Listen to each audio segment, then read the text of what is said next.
right popular. I reckon I'm right popular. I reckon I'm right popular.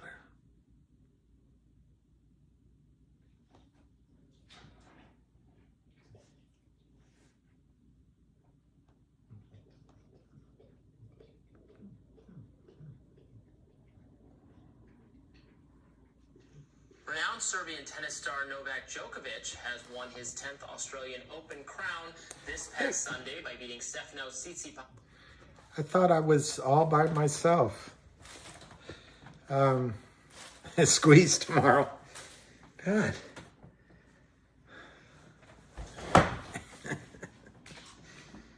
You guys expect a lot.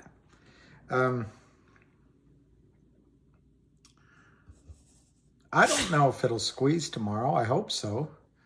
I hope it'll be tonight. If they'll open up trading and make it squeeze tonight. But realistically, you know, those guys, those evil guys, they all during today's, well, at least in the morning, today's live that I did with you, they were pinging me, telling me they're going to drive the stock down like they did before. But to me, that's a sign of desperation. So really what's going to make it squeeze,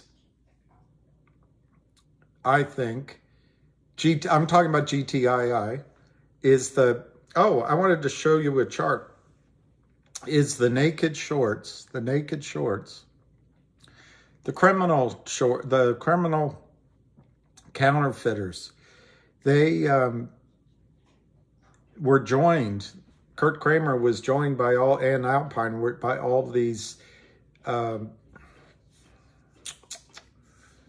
don't know, opportunistic, pesky day trading shorts. They're going to have to cover because they're not around here to wait 2 years or even 2 weeks. Well, maybe 2 weeks, but they're gonna if this trade goes against them, they're going to cover. Look at that from today. Do you see where it closed? Do you see where it closed? That is beautiful.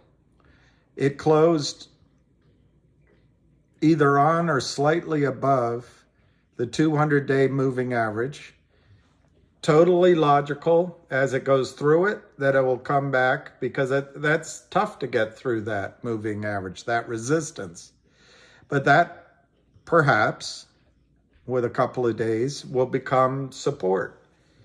And to me, I don't see any way this goes back down. I mean, obviously anything can happen. No one has a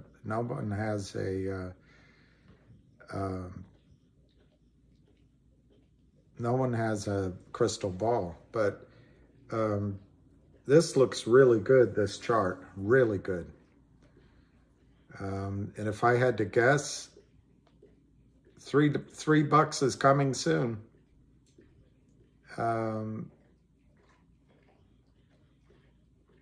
Maybe 4. Hey, Susan Howard, 15% up is possum. It's possum. All right, in 20 minutes, we're going to listen to the hamster.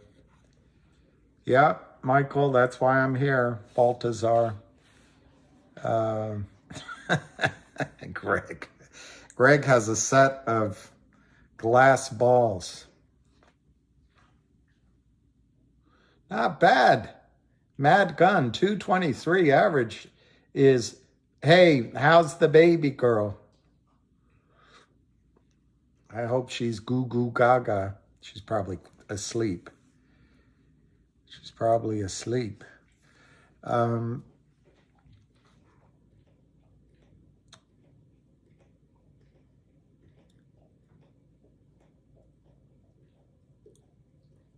That's fine. You can use those words. I used to use them on, particularly hanging out with my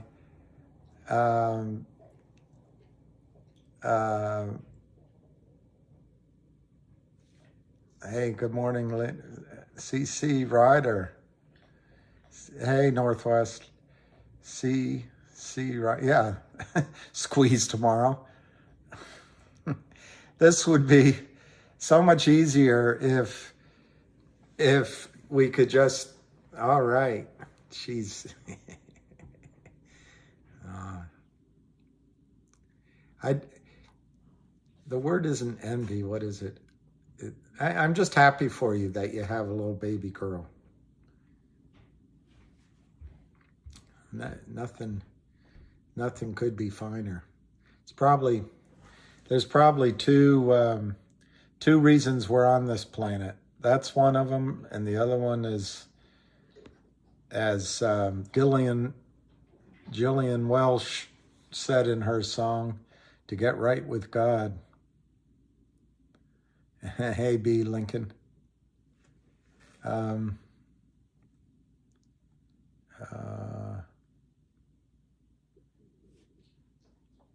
Just uploaded a video, a special message to David from Lou. David, who's David? David, David.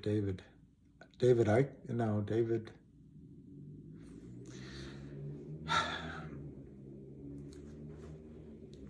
Why, and the National Securities Clearing Corporation and the DTCC put on Alpine to the street. Well, they really didn't. They put out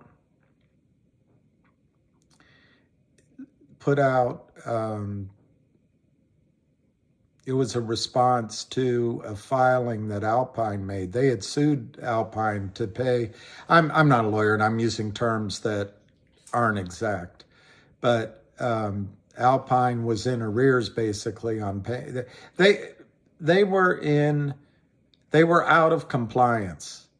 They owed money because they had a massive short position in many stocks, maybe, but they specifically named GTII. And that was around the time the stock was going up. And the pressure was on, the heat was on, and I've got to get over it. But last year, the pressure was released for a very specific reason, and by, and it's a shame. I think we could have had our squeeze at Thanksgiving or before Christmas. It's okay. We're here now. We're in the new year, and the situation is worse for the shorts. We call them shorts. I just realized, at the rally, using the term naked short in interviews, it sounds like a sophisticated, de rigueur, normal Wall Street strategy, and it keeps rogue CEOs in check. Well, baloney. It's criminal selling of counterfeit shares. It's counterfeiting. It's not naked shorting. Naked shorting, shorting stocks, naked shorting sounds like something courageous. This is just criminal.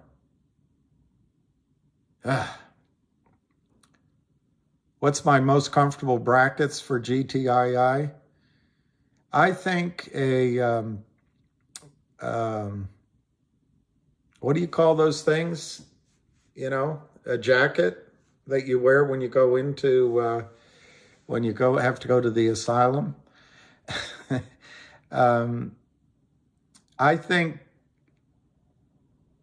yeah, they're counterfeiters, Susan. That's it. It looks like, I don't remember if you were drinking a gin and tonic last time we talked, but if you were the one, now it looks like it's already happened because you're saying the. By the way, the was a great band. If you guys haven't heard of the, a while ago, they were really good though.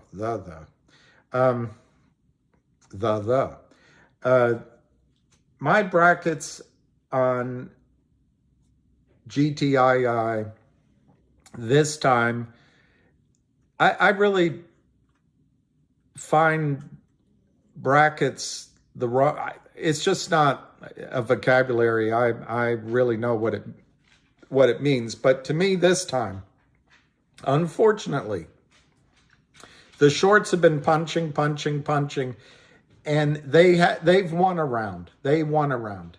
I don't know if they got to somebody. I don't know.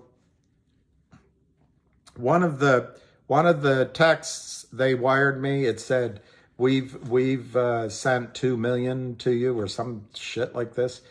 These guys will do anything, pay off anybody, corrupt any system so they can make money.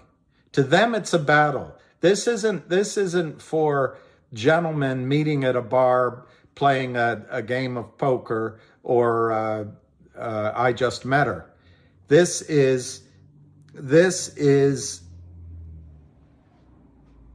a war, and they're not happy until they have it all of it, and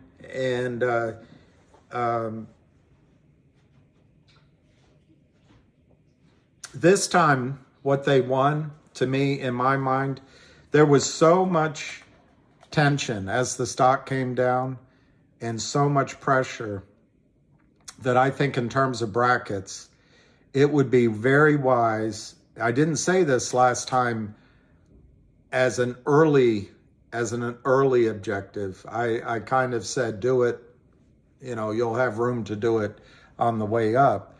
I really think you have to try to take a little bit of your money off the table, whatever way it's comfortable for you. I can't give specific advice because I don't know what your overall portfolio is, what your risk tolerance is.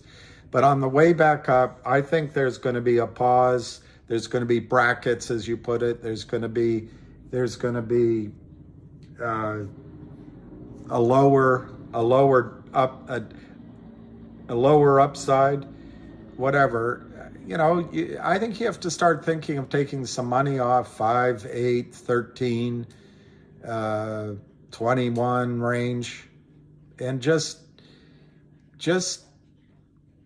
get chill with your investment at that point, and then let the rest run.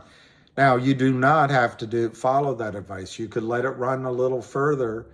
Once already, in my judgment, which is based on what Ham's experience, what he told me before. So don't say that it's somehow I'm a genius, because he saw it before. The news about, whoever asked that question, Vancy, the news about the NSCC, it's telling you that the Kramers are out of this trade. It's now these buddies that Alpine brokerage brought in. They're not going to be long. They're not going to be long there. So my point is, after we get through 5 or 8 or 13, somewhere in there, the big buyer is not going to be you. It's not going to be any of you or any. It might be some Wall Street players, but the big buyer is that the brokerage firms have to buy back 300 million shares, and it's going to be like sitting on Elon Musk's rocket. But having said that, these shorts have shown that they are willing to pay off whoever they need to pay off, maybe use whatever schemes they can to create fear and doubt, shiny new object, fear, anger, turn on each other. And I just think a bracket to keep in mind is whatever you think you need to take off the table to feel comfortable if it were to reverse at any point on the way back up. And I don't know what that number is. And I don't know if it has to be big or small. Sell 10% of your position, 5%, 30%. Just use some money management. Do a plan beforehand. Well, all right, I don't mind taking that off, taking my original money out, something. I can't think that out for you. On the upside, my target would be $500 within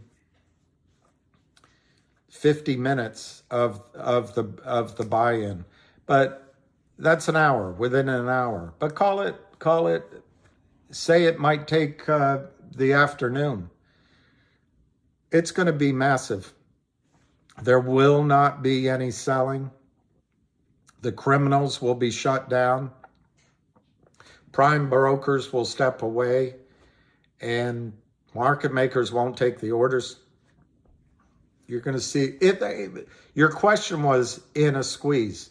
And so from that level, I think you could go as high as 1,500, 2,500 easily. It could be an HKD. Could it do twice or three or four or five times better than HKD in a spike? Could it go and make this the mother of all squeezes? Yeah, it could. But don't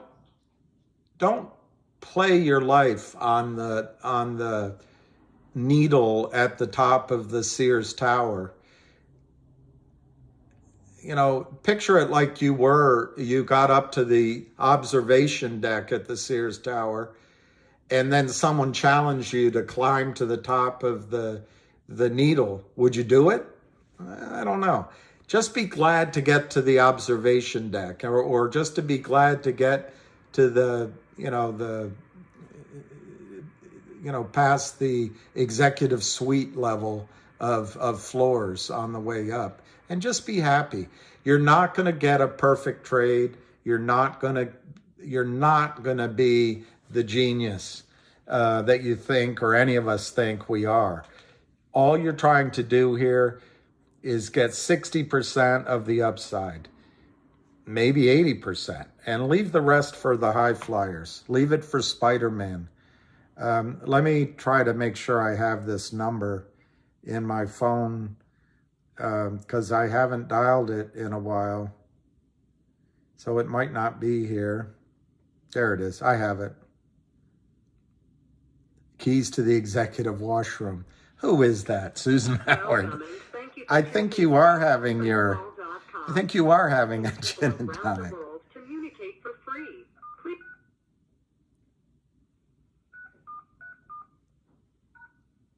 Is that right? Muted. Okay.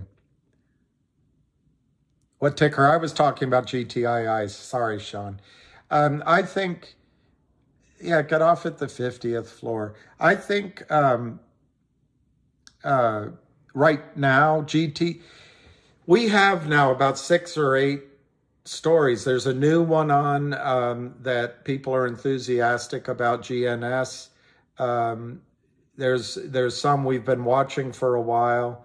I personally think these two were the ones to focus on because of the management teams, but apparently the guy at GNS is good. I don't know much about that. DBMM, I think I studied some of her filings. I think she's out to get the shorts. So there's others. People still believe in COSM. I don't know. I'm trying to think of some others. It doesn't matter. But the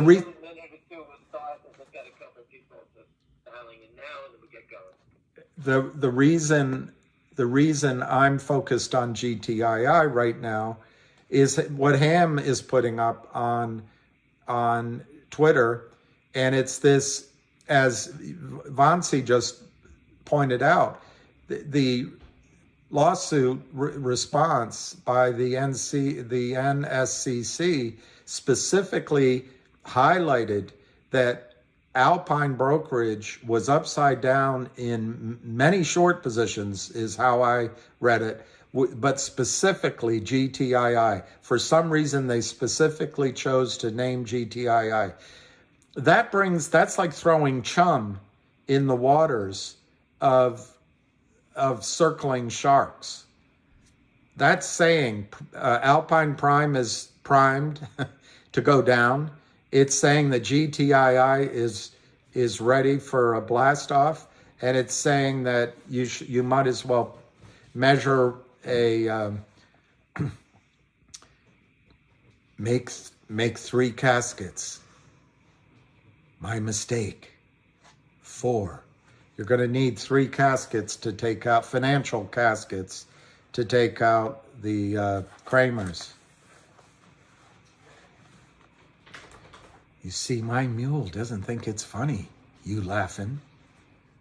Oh, I know you were just joking. but my mule doesn't like it. So if you apologize, as I know you will,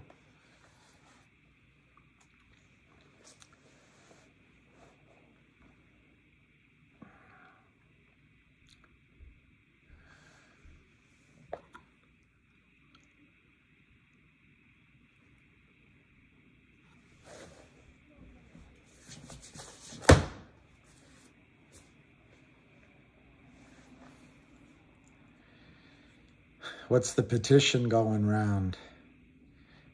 Pulse. I left Pulse Arnsk. Not much is up. Where can I buy GTII? Well, I think anywhere, any brokerage firm. Will it cover in one day? I don't think so. I don't think so. I think, you know, a squeeze, whenever, hey, Alicia, I was thinking about you.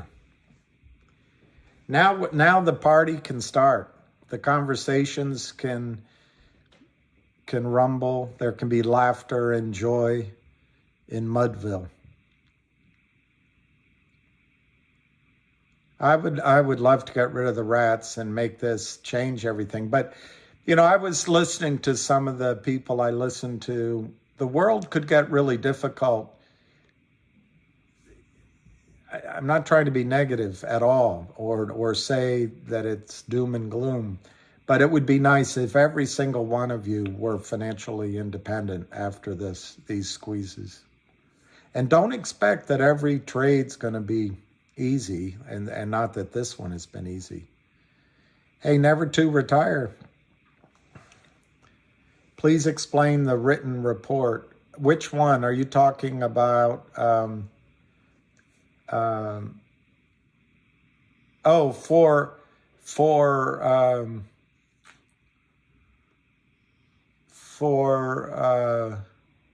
written report for the audit. Is that what you mean? They're going to get the audit done on their examination of wildfire media. And oh, calm down. We get it. Alicia's here. What? Cindy Lou Who, does Am think this thing naming Alpine could be a setup against? No. I think the opposite. One of the first times ever, if ever before, the other Wall Street players who want to make money, they'll make money on the way up just as fast as they'll make it on the way down. They now know that GTII has a major counterfeit fake position, and that Alpine, the prime broker's in trouble, and that Kurt Kramer's in trouble. Perfect setup to slaughter one of their own. We're going to start in 1 minute. I just got two people that just texted me to sign in. Hang in there. Couldn't happen to a better group of guys. Does Alpine have any favors left in the game? Well, Sean, yeah, they could, but they've had a very checkered past, and I don't think market makers or Wall Street are going to try to protect Alpine. Remember, Alpine's taken a lot of their money out, their profits, and put it in Panama or Liechtenstein. Hey, everybody. Welcome to Monday night. Again, this is not to buy and sell, and this is for educational purposes. You make your own decisions on what you want to do in the equity market. I'm going to go through this slow. I'm not going to be revved up. I'm not going to be hyped up. You have to understand the game, and I'm going to try to go through it as slow as possible, and this way you guys can understand it for the 1,000th time. All right? Number one, MMTLP. The lawyers are meeting in New York City, West Christian, John, all those people, they're working on their plans and what information they have. It's not funneling down to me. When I hear it, I'll give it to you. It's moving, and I can't get into the inner circle on everything on that stock. These guys are moving as fast as they can. Give them a chance. They're going to settle it up. Okay, there's lawyers involved now, and they have to settle it. They can't just keep your money. That's not going to happen. I told you I have an SEC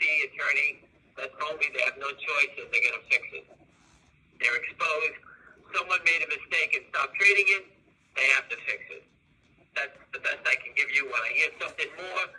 I was told that there's political people that serve FINRA. What's the outcome coming back? I can't get that information.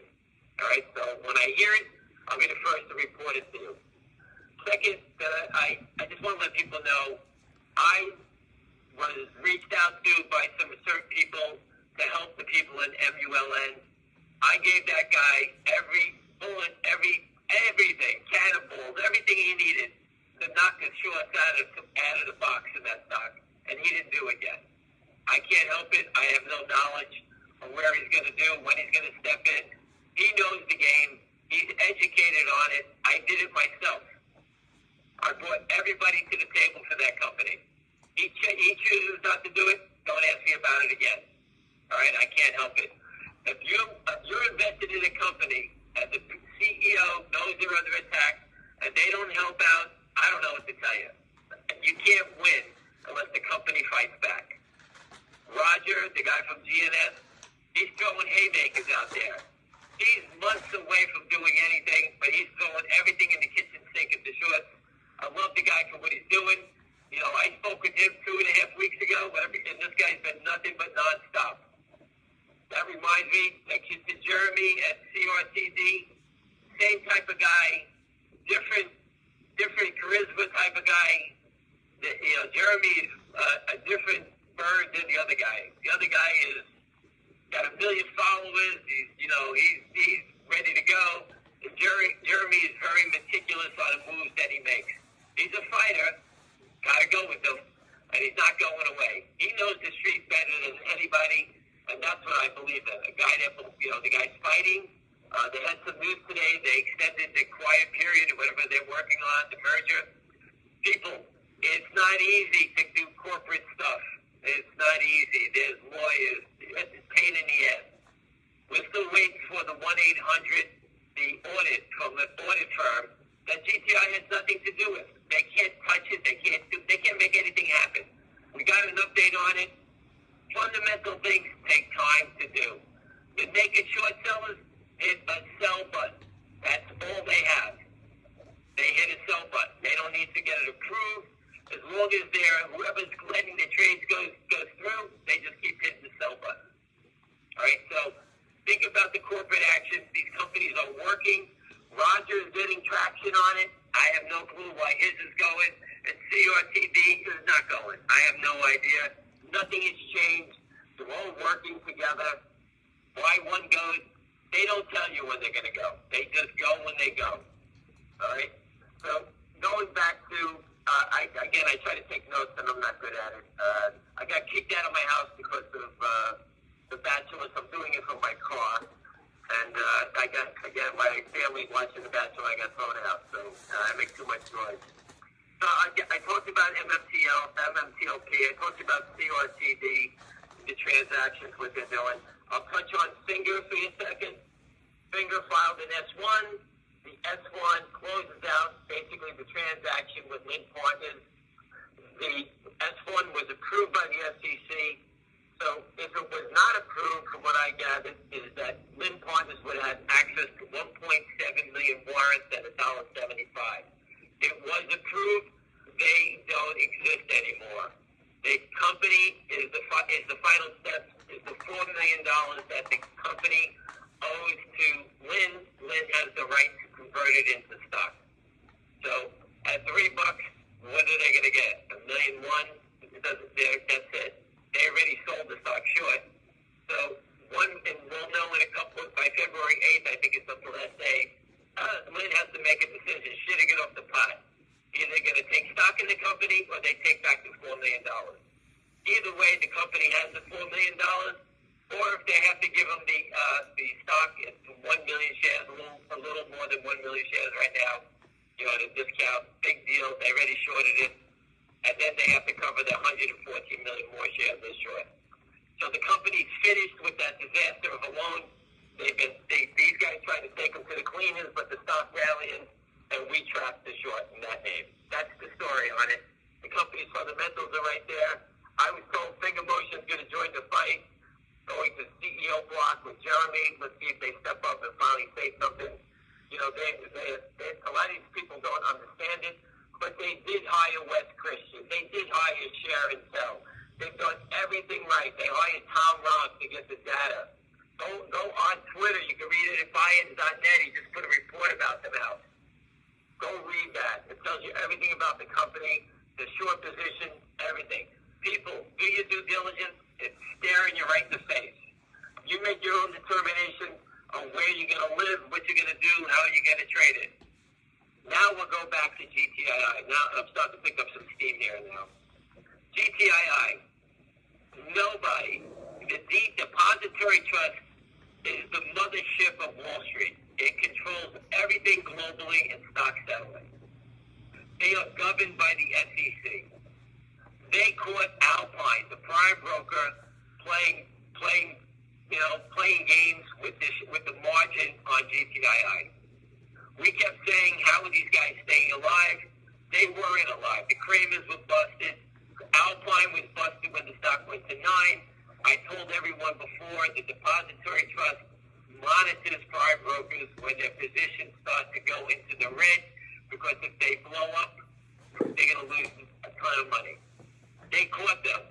What did Alpine do? They drove the stock back down. They attacked it, drove it back down, thinking that their margin call would go away. That's not how it works at the DTC. Once you get the violation, they come after you. You need to put up the money no matter what. There's no free riding. Go try to do it with your broker. You won't be able to do it. You can't do a profitable trade. You have to pay for it. Okay, no one's going to let you get a free ride. If you bought 1,000 shares of something that goes up 20 points and you didn't pay for it, you got to put the money in first. No one's going to give you the money. These guys took a shot. They had no choice. Either they get bought in and fold at $9 or take the shot. They took the shot. Hopefully they wouldn't get caught. And here we are. They were busted. The SEC monitors the DTC. The DTC and the SEC filed suit against Alpine. And in that piece of paper, that document, they highlighted GTII. Unheard of. Unheard of. I've been doing this 23 years. I called Pat Byrne out on Twitter for everybody to see for a reason. I asked him what document that he had that showed proof of naked shorting. He spent $30 million. You know what he got? Nothing. Okay? Nothing. What forced this stock to squeeze? The short squeeze because he did the dividend. That's how it squeezed. All that nonsense, he got back. He broke even on the whole thing. Never got a piece of paper showing him how big, where's the short, who was doing it. Nothing. No one ever gets it. GameStop, the most highlighted naked short in years. Did anybody get any piece of paper? No. All we saw was the bloodbath of hedge funds blowing up. Okay? No one, there's no paper, how much, who did it. They don't tell you anything. They were short. They didn't tell you they were naked short, real short. They didn't give you anything. Whatever it was. No one has the piece of paper. GTII is the only company I've ever seen in 23 years to get proof. The proof is right there. Everything we've been saying. We found out Alpine was their prime broker a couple of months ago from the woman, the CEO of BBMM. She told me, and it was right on the nose, and I reported it. She knew for a fact because she was in a lawsuit with the Kramers who are the naked short, and they were using their prime broker is Alpine. For example, Lynn Partners' prime broker is Jeffries. Yorkville, I can't remember who it was. I think it's Smith Street. I can't remember out of Connecticut. My friend told me it. I couldn't remember. So we are getting the information. Wall Street's a small place, and we do get the information. Okay, we can't confirm it all the time, but we do. We're asking the question. You know, everyone thinks that the day just ends and that we just stop doing this stuff. I work 24/7. I get information all the time. All right, so let's go back to the training based on the information that we were awarded by Friday, which was a gift from the gods, that we now know that Alpine is screwed. Okay? What happens now? Everyone's seen it. People start buying the stock. The stock goes up a little bit, and they beat it down like they've always done. They try to discourage people. And that news doesn't mean anything. We're still standing here. Well, if you're going to lose $1 billion, what's the difference?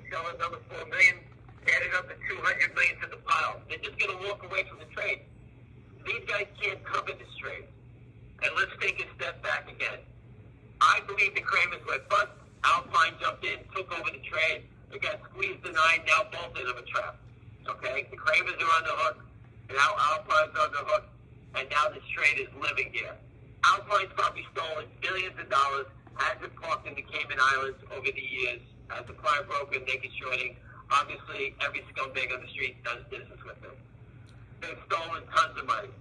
Would you take money that you've stolen already to throw it back into the Titanic of it, of this prime broker that is under investigation, 100% of under investigation, to support it? If the stock goes up for every dollar the stock goes up, they potentially lose $300 million. So if these guys stole $3 billion, and that's a lot of money to steal $3 billion, when this stock goes to $10, that money is all gone. Every dollar, they're going to lose $300 million if the naked short is $300 million. Who would risk everything they've stolen? Right now, they're rich beyond belief. Would you keep putting money in it? No. In the court documents, it says they don't have the money. Obviously, they're going to fold and go to bankruptcy shortly. What day that happens, I don't know. But obviously, no one's going to fund that trade. Anyone who's doing business there is leaving. I have a friend that's a market maker. He told me personally on Friday, people were leaving, getting away from it. So it's just a matter of time. They did it in Bear Stearns and Lehman. Once the customers leave, the company goes out of business. All right? So there's death on the door of Alpine. It's just a matter of when it's going to happen. The information that's in that court document is deadly. And you say, why? Well, I call West Christian myself up, okay? And they're going to attack the NSCC and the DTC and Alpine. They're going to ask for discovery. We have discovery already. We know the company's been naked shorted. West doesn't have to do a lot. In MMTLP, we're waiting to get the information. They're subpoenaing, they're doing all this stuff. Again, we don't know if there's more shorts or longs. We don't have that information concrete. We don't believe it's true. Okay, that's why it hasn't settled out. We don't believe that, but there's no actual proof yet. GTII has the proof from the depository trust. That is the supreme being on settlement and Wall Street. That is the number one player. No one's above them. That is the kingpin. Just go do it yourself. Go look at the DTC. Go read who's behind that. Those documents that are provided to us by the DTC are done by the top security lawyers in the world. Okay? There's a little jockeying going back and forth on how they're going to cut the head off Alpine. Yep. But that's legal mumbo jumbo. For the most part, these guys committed fraud. They got busted. Now they're going to get kicked out of the settlement system. And now they have no business. Whoever's in there, they got to close out the transaction. They go belly up. The depository trust has to clean it up. That's how it works. Remember, each dollar, if we say it's 300 million shares, each dollar up is $300 million. I did short selling for big $5 billion funds, real short selling. They always wanted the stock higher. I told everyone that 50 times already. Why? Because they shorted high and they make more money when the company fails. Naked shorts can't have it go high because they can't meet the margin call.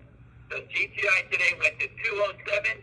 They sold it down as fast as you could. Every offer was 50,000, 30,000. Just keep knocking it down and hitting every bid. Why? Let it go to 253. They would make more money. We have a naked short that can't meet margin. Once the red light goes on, the DTC knows that someone has a margin problem, and they start knocking on your door. That's why you see that trading pattern. It's the same trading pattern all the time. And when the company has some sort of good news, they always try to discredit it by knocking it down. You can see it in other stocks, okay, but it's clear as a bell in this stock. We try to document it. I try to post about it. I show people. Many people understand it. They call me all day long. They understand it. It's clear as a bell. It's the same pattern. People ask me, how do I buy a stock like this? I tried to tell you. You buy half and you bid for half. So if you pay $2 for 100 shares, you could buy 100 shares at $1.60 later on, and you get $1.80 average. Right where we are. Not far off anyway. That's the best way to get into these crazy stocks, is because these guys always attack trying to knock it down. I'm sorry I had opened the door of the car to put the light back on. I'm sitting in the door. That's the same kind of trading pattern. That's how you get into these stocks. I advised a couple of fund managers today. They bought 500,000 shares. They bought it from 2 all the way back down. They probably have $1.75, $1.80 average on 600,000 shares. They're not worried about it. The writing is on the wall. Everyone on this call, everyone on Twitter, stock tweets, wherever it may be, you have the proof.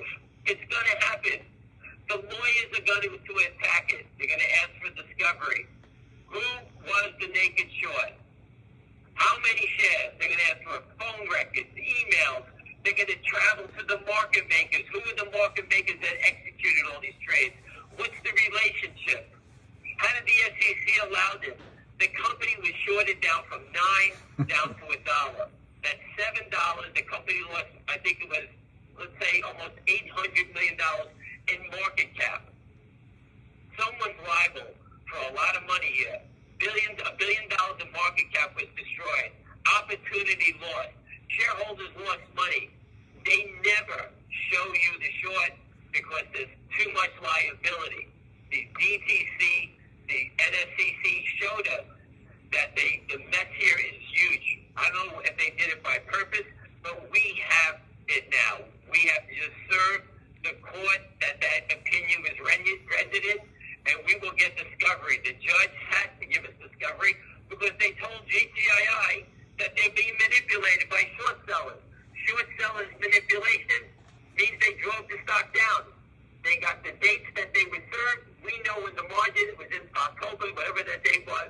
Just go look at the price of the stock and where it was going to where it went to. Okay? Obviously, the damage model, they will track down everybody's phone records, their emails. This whole network is going to be caught. Okay? The DTC has rendered the opinion, and it's right there in a court document. Not one person. Anyone on this call, take it to a security lawyer. Take it to your ex-SEC lawyer. Take it to your banker. Show it to them before you invest. Make your decision on what you see.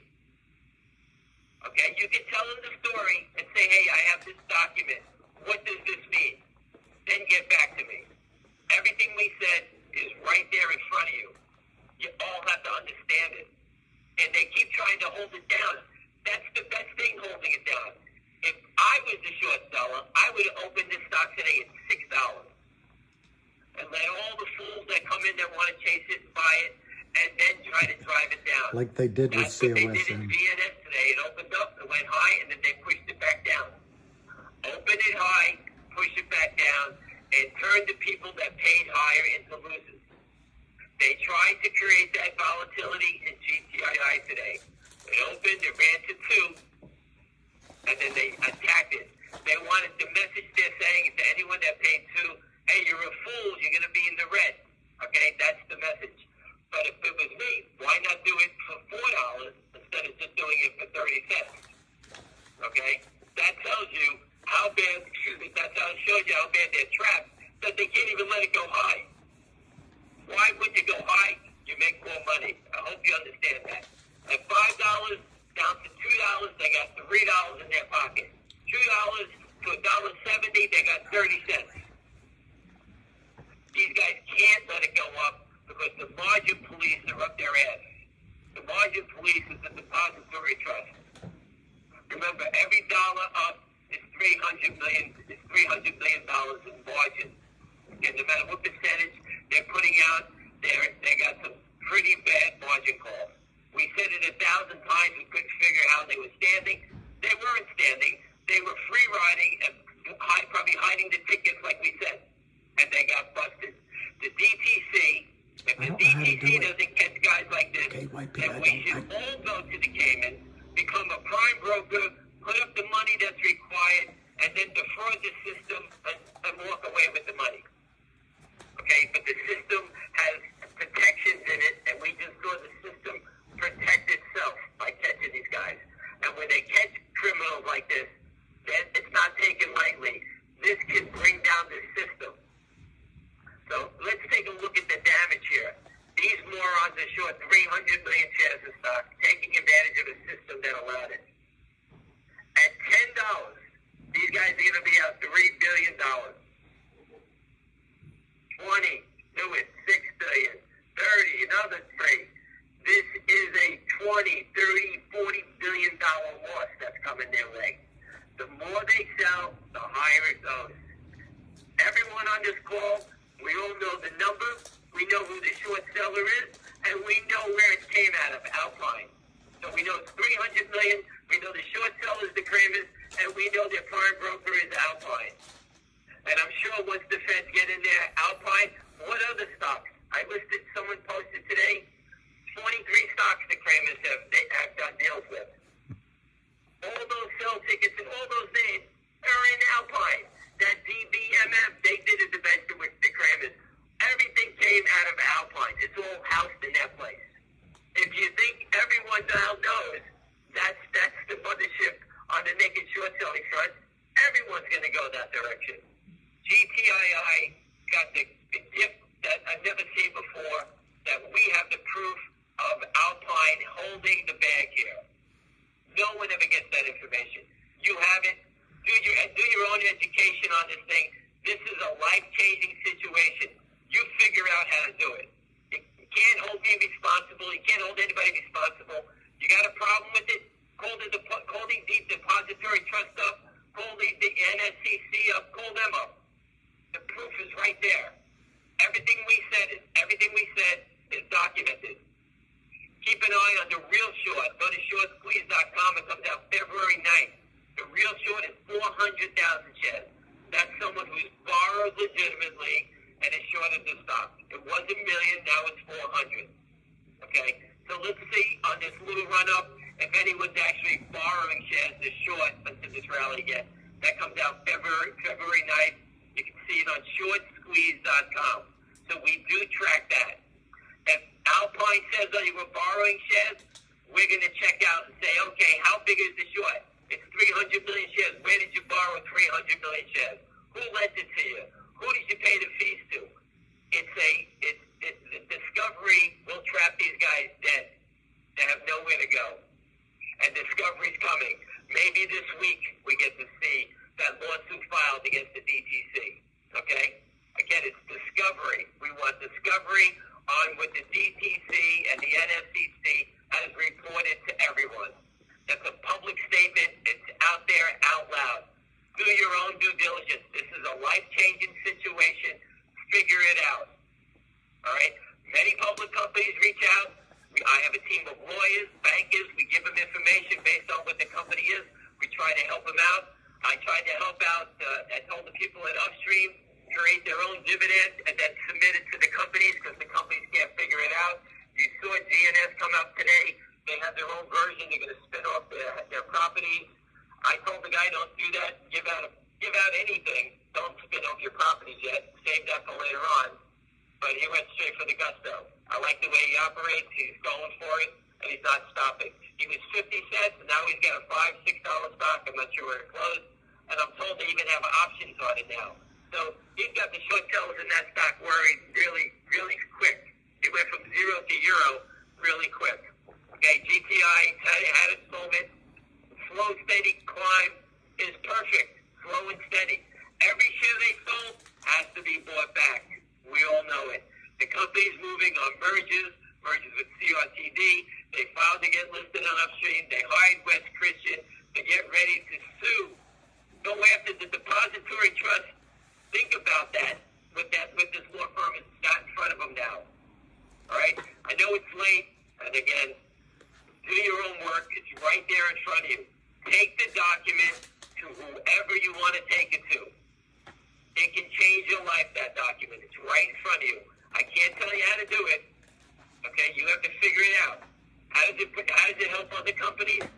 You know what? I don't know how it's going to help whatever company it is because I don't follow them all. Okay? The companies I follow will get wind behind their sails when GTI goes. That I can tell you. But again, figure it out. It's right in front of you. The proof is right there. The company has the evidence that the depository trust, I'll say it again, the depository trust has told GTII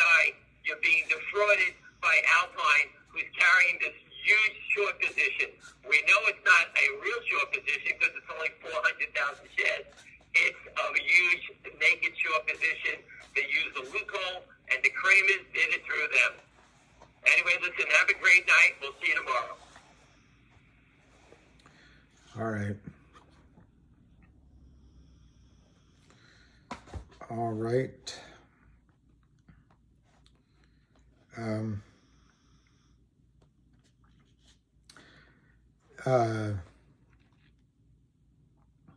Whoever,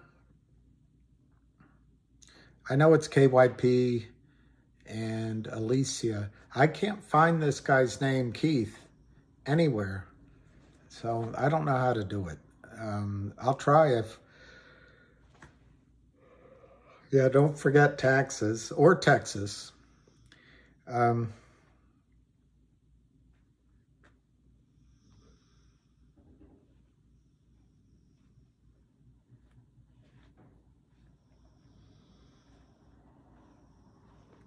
Today,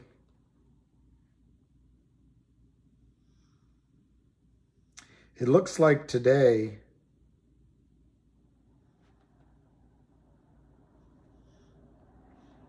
GTII 62% were marked short in the trades. If you go to Dozier 82 on Twitter, he'll give it to you, and you'll see GTII right in the middle there, 3.8 million out of the 6 million shares volume. Probably wasn't really 6 million shares, a lot of crossing and fraud. But they added another 3.8 million shares to the fire. And when it blows up, it's going to be like a kerosene fire. Yo, who will close out their short position? Well, Alpine would be taken over. It would be taken over. See, nothing goes away on Wall Street. The shares have, the positions have to be reconciled. They have to be reconciled. Lucky is making me sleepy. Who will close it out is, whoever, these firms, all Wall Street firms, all of them have a compliance side, have a risk mitigation side, have a operations side. Those are all kind of the people most brokers and executives walk by. They might remember their name, they might not. They're all kind of work in the wire room or back behind the cashier's cage. But when the revenue side, when the broker or the manager makes a mistake, all hell rains down. And then they have power. It's not that they're vindictive, but they don't mind exercising that power. There's an error account, they close those trades. So those trades will be closed even if Alpine and everyone goes out in handcuffs. The operations side will clean out that error department. And if there's a debit, in one of the firms I was in, I won't tell you the association, a great person, great broker, she was selling puts on the market, and then we had the crash. And all of a sudden, a massive account, from at least at that time for any office, there might be bigger now, went negative. And what I remember as I'm talking, I'm sure I'm wrong, was either 60 or 600 million negative debit in the account. But they closed it all out. It got closed. Had they waited, had they traded, a month later, the account would have been back in the positive. I'm being simplistic. It probably wouldn't have been back to where it was. And I don't remember when the expiry date on the puts. Doesn't matter, but you get my point. They closed the error. They got it done, and it was negative to the office and to the firm, and it was something massive, that had to be taken care of. And it was. It was absorbed, and life went on, and everything went back to making money. So when Alpine goes down, the error desk, if I can call it that, will stay open long enough to buy, in this case, to buy back all the shares. And if the debit is, like Ham was just saying, $100 billion, he didn't use that number, but $100 billion, it'll be $100 billion. And then it'll, how it gets paid will be sorted by the receivership that takes over Alpine, by the DTCC, ultimately, by the pack of criminals. Alpine already can't afford to pay it. So you have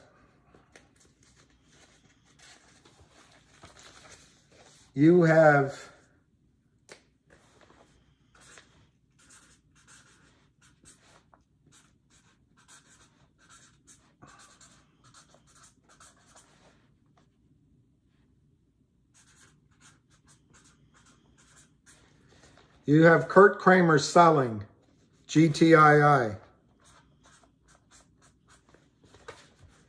He's selling GTII. He's selling it through LLCs. He's moving money from different countries even. We don't know. Different LLCs. He's doing it through different market makers. He's bribing market makers. He's paying the criminals. He's guaranteeing trades.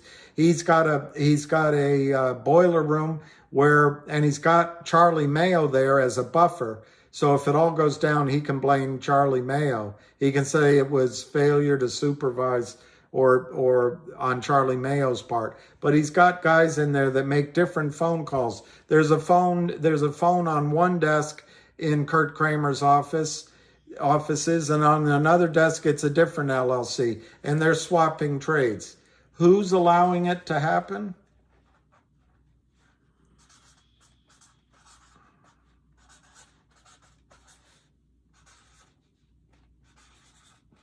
Alpine Prime Broker.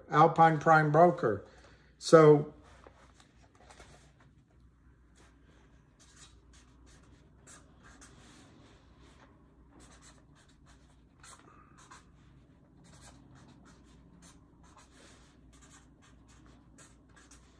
dollars flow to Kurt Kramer, his LLCs. I'm just using his name, it's easier. I can't remember all the names of his LLCs. Dollars flow in as market makers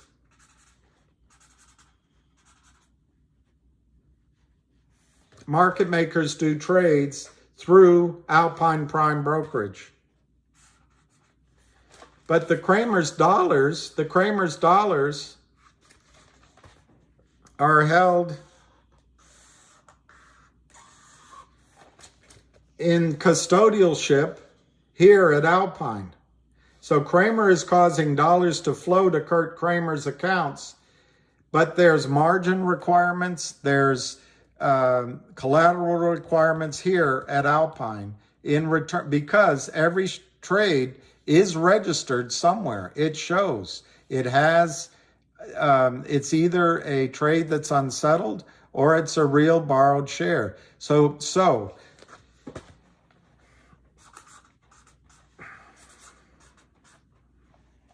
there's dollars there. There's dollars there, and there's dollars that Kurt Kramer has taken out if it's in excess of this collateral. In some cases, he can't take it out till the trades are closed. But he's doing this on so many different companies. I'm sure he's able to move and make things happen. But when Alpine goes down, first, they'll take these dollars out of the collateral account. It's gone. Poof. Then they'll go take the dollars that Kurt Kramer's LLC still have, if he hasn't moved it all to Geneva or something. They'll go after Kurt Kramer's assets. But they're not going to get very far. There won't be much. He'll have given it to his wife or moved it to Tel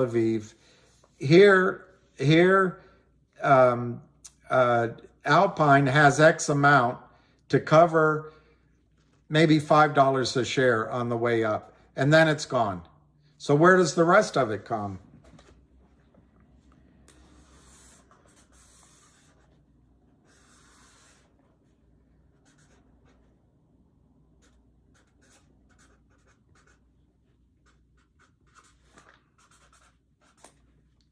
When you do a trade with, you buy shares through Fidelity, Fidelity's executing it with you. Through the prime broker, the other side of the trade, in this case, I wrote Merrill Lynch, they failed to deliver. So after all this gets just automatically taken out, Fidelity will ask the prime broker, well, who's on the other side of my trade? Now, I don't, because I'm not a backroom technician, I don't know if that's privileged information. But I think when it gets hot and heavy, they'll let them know. So Fidelity will go after money from Merrill Lynch, because Merrill Lynch, in this case, said that they would deliver, and they never did. And there'll be other market makers. There'll be so many, thousands and thousands, hundreds of thousands of trades. Then that money will run out. And then ultimately, where they'll get the money is all the broker-dealers will turn to the DTCC. And as I've said on many times, but let me see if I can prove it to you.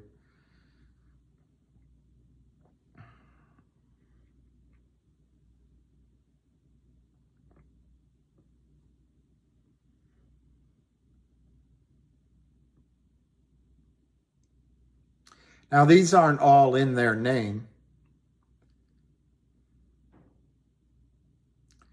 All right, I don't know if you can read that. You might be able to. DTC brings efficiency to the securities industry by retaining custody of more than 1.4 million active securities issues valued at 87.1 trillion. 87.1 trillion. 87.1 trillion. Now that's their custodial services, of course, but that's how big the DTCC is. It's an interesting question to me. If they have 87 trillion that are real assets, and what's in all of your accounts? 120, 130 trillion? The global accounts. So there's counterfeit shares there. But the point is, versus 87 trillion, the system, I don't know what to call it, the criminal cabal, the complacent Wall Street people and the criminals like Kurt Kramer and Alpine, the system can come up with $100 billion, $500 billion. They have the assets. It's up to the DTCC. In reality, I think it'll be spread out. It'll be a cost. It's like insurance. It's like Lloyd's of London. They'll parse out the cost to a lot of the broker dealers who were members of this DTCC, and if you can call them members, I think that's the right word. But it will get paid, and then ultimately, if they punt, it goes to the federal government. And you don't think if we have billions of dollars to send the billionaire Zelensky money to put his own country at risk, that we don't have the money to cover this?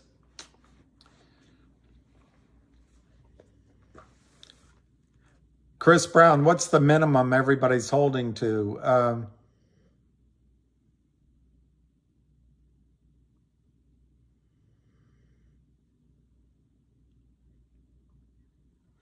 Jack Mayhoff, Harry Balzac, any thoughts on Jack Mayhoff getting into CRTD? I don't know who Jack Spratt is. That's right. I think that's good advice, Barry Crouch. Look, guys, I don't have, I'm not Rockefeller. So unless I want to sell GTII right now, which I don't have it. But you could go out, you can name the prime brokers. It's not mysterious. Goldman Sachs, Merrill Lynch, Morgan Stanley. All of these firms took their risk desks out of, they used to be prop desks. There used to be their profit centers. It used to be in-house. They moved it out.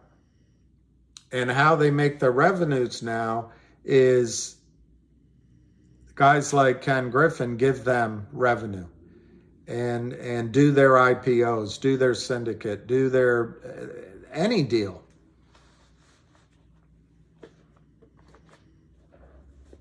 And it's, one of the reasons I think Wall Street allows this short selling to happen, this criminal counterfeiting to happen, it creates pools of money, which Wall Street can then create a prospectus on behalf of the company, earn its fees, and the money's just sitting there. It's not hard.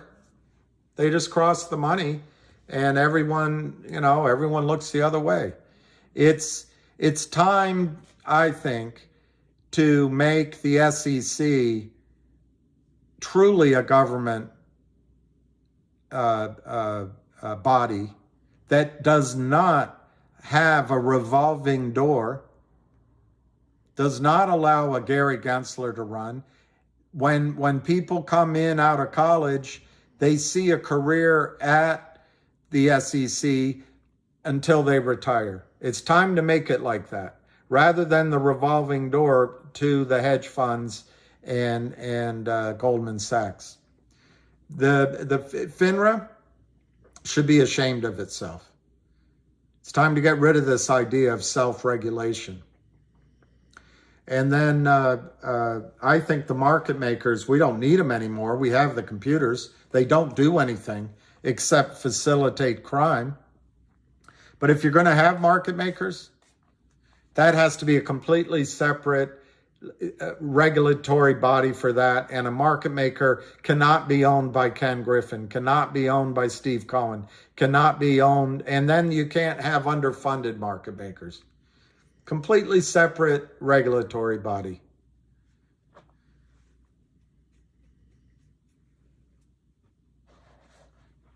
And I think you have to undo the Bill Clinton blurring of commercial banks and investment banks. You've got to separate them again. And otherwise, we're going to lose it all. The more complacent we are, the top people will continue to tell us that some of us are racists and some of us, it's the what's the word? The hierarchy, the patriarchy. And that's why everyone's in trouble, and 80% will be victims and the rest will be but while they're turning us against each other, they're just taking assets at the top, just taking them all. You know that the big hedge funds were buying doors. I had a client who was financing his daughter to go out and buy doors in bulk around the country. And then they package them, they sell them to hedge fund. What's a door? It's a house, it's an apartment, anything with a door on the front. And then these big, BlackRock, they own real estate. They raise the rents to you. It enslaves you.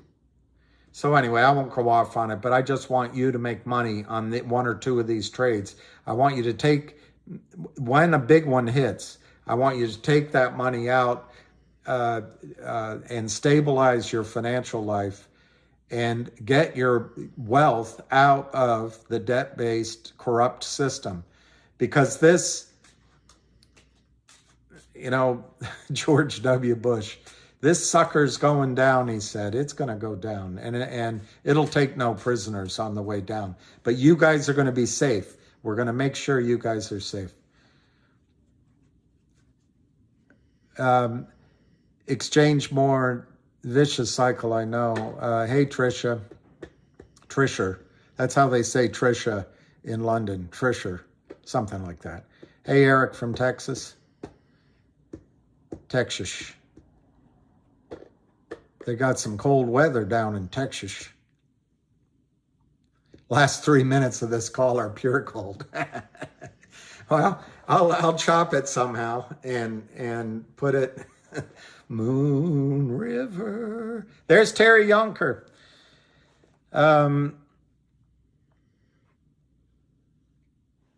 I don't, Jeff, I don't like Alpine very much. There's Florida. That's a place in Florida. Palataca. I can't say it. But there you go, Chris Daniel. And Miami, Florida. Okay. The thing is, if you can, I don't know if you'll be able to, and don't be upset if you can't. But, well, I don't know about on mortgages. You know, they talk about the big reset. I wonder what they're going to do about mortgages, because I don't think they, being the Fed and the government and the big banks, I don't think they're going to give you a free ride on the mortgages. But they might. But anyway, just get out of the debt-based system. Hey,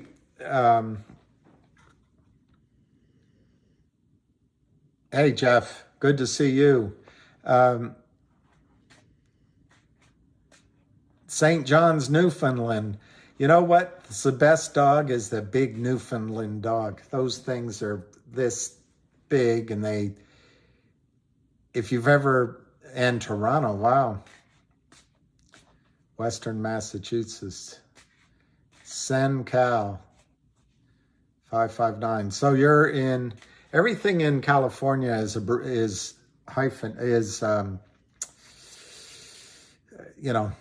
shortened. Macedonia. Really? Macedonia? How are you doing, Macedonia? Welcome. Marco Island. I have the same brackets for GTII and CRTD. Basically, on the way up, take some of your money off the table, and then I think the rest of it, in both cases, can be $500 a share in a matter of minutes, and then in a squeeze, in a buy-in. Both companies have over 300 million shares that are counterfeit. I don't know about the brackets for DBMM. I overpaid for some, it went down, I think, to 0.013 or something. But unfortunately, I paid 2.5 cents for mine. I didn't get a lot. And I bought a tiny bit more to average it down, but I haven't looked. I would guess my average might be, I don't know, 2.1 cents or 2.2 cents a share. But what I don't know, and I could look right now on part of it. I could get part of the answer as we're here.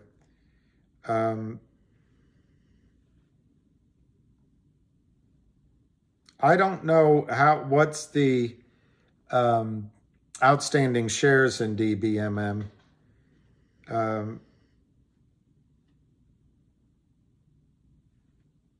But I'll look right now. To find outstanding shares, where I go is Yahoo Finance, but you can go to, things like Market Watch. You go to Yahoo Finance, you go to the stock, 0.021. That might be, when I average down, that might be my average now, but I don't know. Regardless. So you see that. Then right here on this line, all the way over here, you see statistics. So you hit statistics, and up comes statistics. And you scroll down. Okay. Shares outstanding, less than $1 billion. 787 million. So that's the shares outstanding. Normally they'll tell you their estimate of the float, but they don't give an estimate. And float's hard for them to figure out. But if you just use the outstanding shares of under $1 billion, what I understand in DBMM is there's over 8 billion shares counterfeit, criminally created. So if, and on DBMM, the CEO, Linda Perry, something like that, she's paid off her note, as far as I know, to Kurt Kramer. She's aggressive. So, but it's a Kramer beauty, and it goes through Alpine. So if Alpine goes down and they find out about GTII, you don't think they're going to find out about DBMM?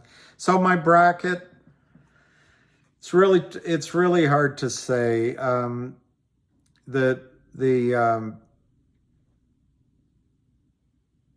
stock chart didn't give me much help. So if I had to pick a number where, because I'm not all in, it's not like I spent 2 years in the trade like I have with GTII. If from 2.5 cents, actually, I'll use a higher per share number. It went to 4 cents. It was over 4 cents as recently as a couple of months ago, or less, 6 weeks ago. So if it goes, I'm going to use 4 cents as my breakout number. When the buy-in happens from 4 cents, it could start at a higher number. So I think I would use well,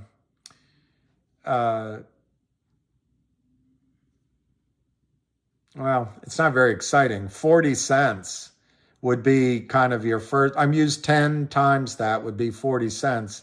You could use then 20, 30, and 40, but go to 100 times that. That 4 cents, and if you got $4, doesn't sound that exciting, but that's kind of where I would see your first reason to believe. And then I think it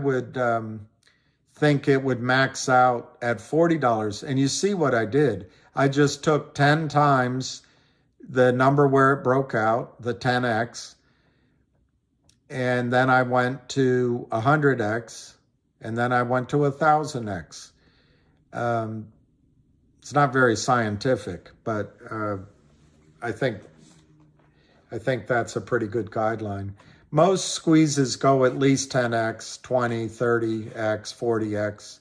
And in these cases, they're so lopsided, the imbalance is so big. I expect them to be massively in a spike. I expect them to be massive moves. Is it better to hold CRTD or GTII if they're going to merge? What's the bracket for MMTLP? J. Well,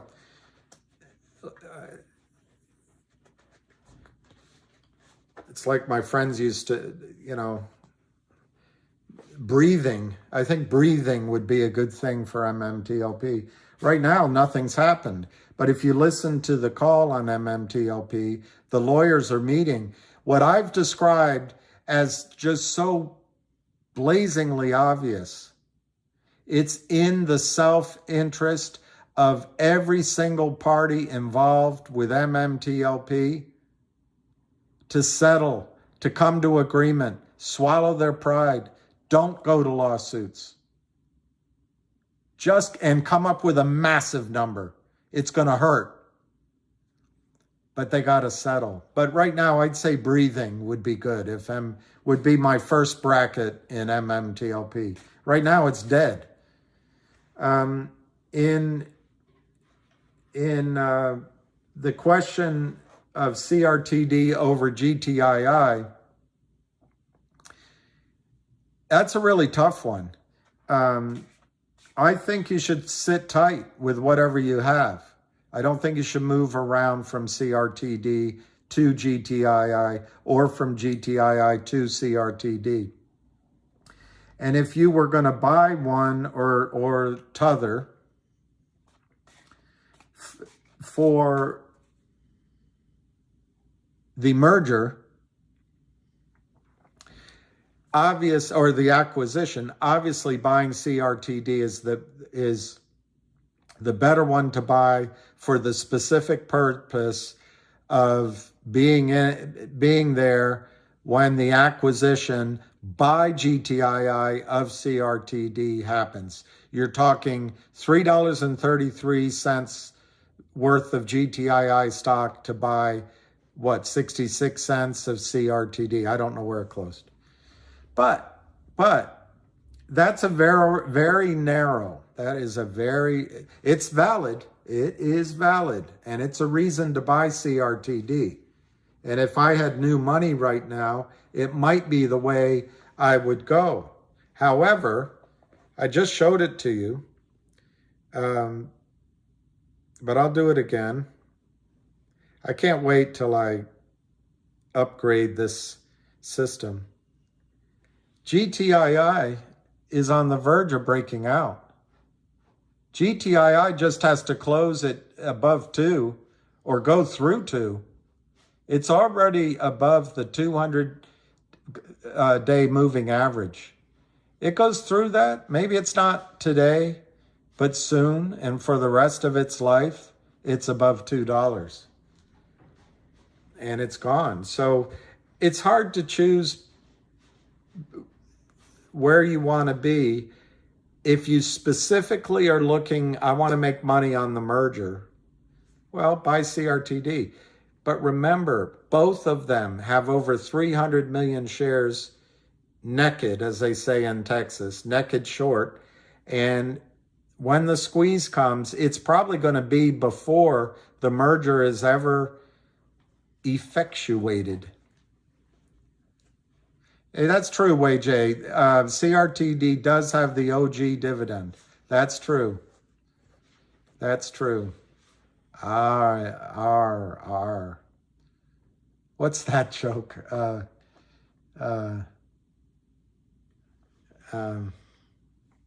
I didn't respond to DM because I don't.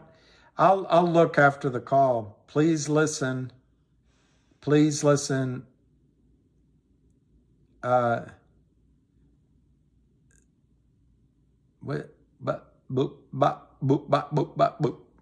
we dump David Lee as mod? Well, what you guys? Somebody spoke up for him, and asked me to put him on as moderator, and he's been here since the beginning. Pull David Lee. Wow, it's getting very this. If this is a vote, it's leaning. It's leaning.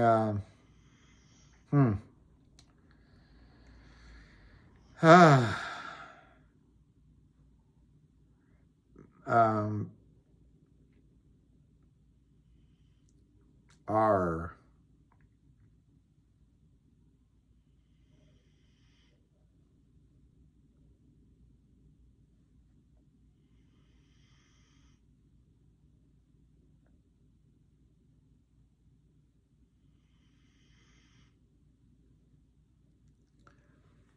You have good reasons. R.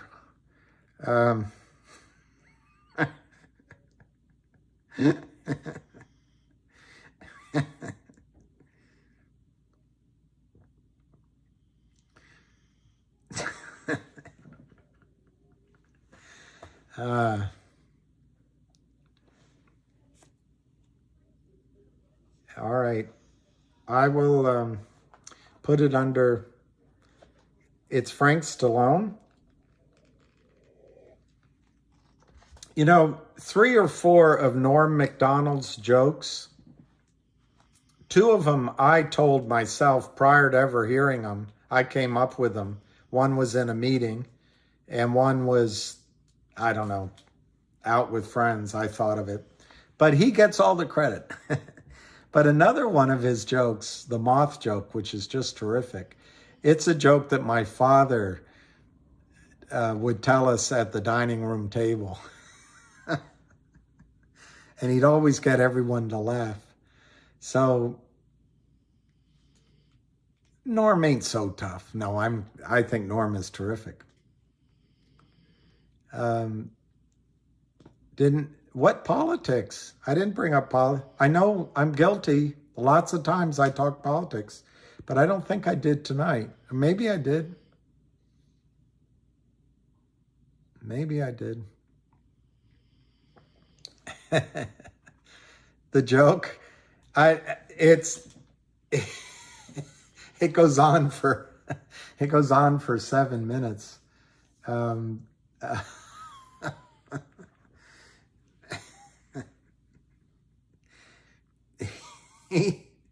But one of you said R.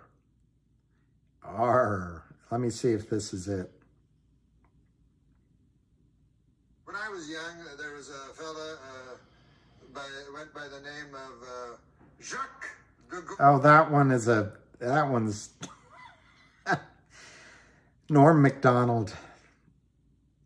He's an acquired taste, I guess, for some people, but I just think he's so funny. Let me see if I can find this. But he goes on and on, so it's hard to tell. Let me see. People magazine, Johnny Depp, sexiest man alive, huh? Hey, listen, I don't care what you think of this guy. He's a hunk. You know that. I know that. Yeah, sure. We can say that. Let's not kid ourselves. Now, apparently he's taking advantage of this Do I need this anymore? No, you've established it's real. People know about it. So he's look at that guy, man. Good Lord, I'd like to, whatever. But I'll tell you this about the new movie he's doing, Pirates of the Caribbean 3. He'll be doing full frontal nudity. Is that true? Yeah, it's rated R.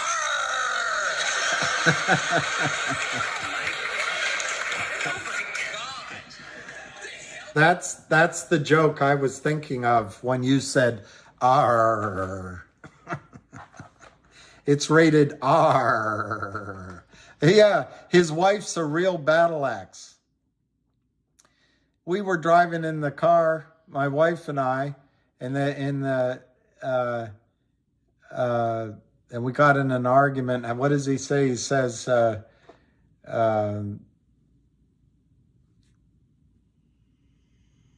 there were some horses and cows and pigs in the field. And I said to my wife, I says, look over there, what do you see? And she said, cows, farm animals. Do they remind you of anyone, he says?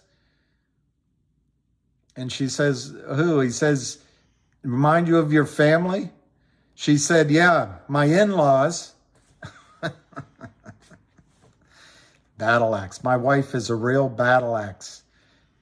Well, you know, he came on when Conan got fired. I wonder if I can find that. It was the nicest thing anyone would ever do.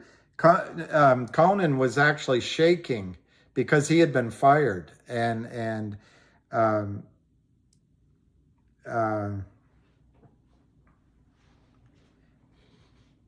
Norm came on and just used humor to fix it. And it was brilliant. It was brilliant. Here it is. It's not too long. Conan's been fired. He's been fired. It's his last show.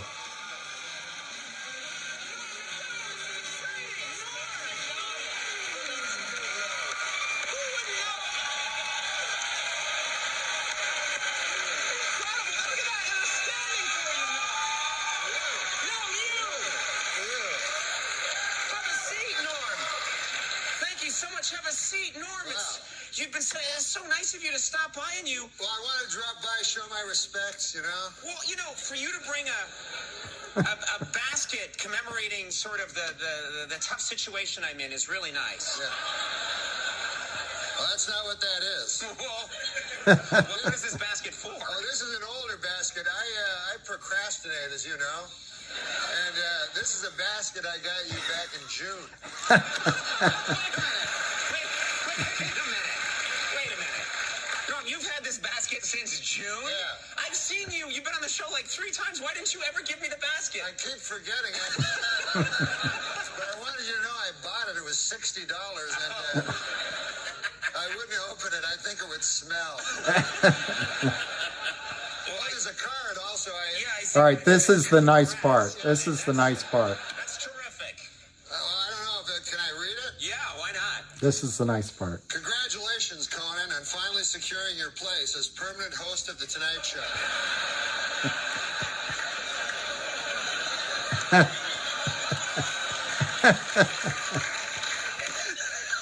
That's something they can never take away from you.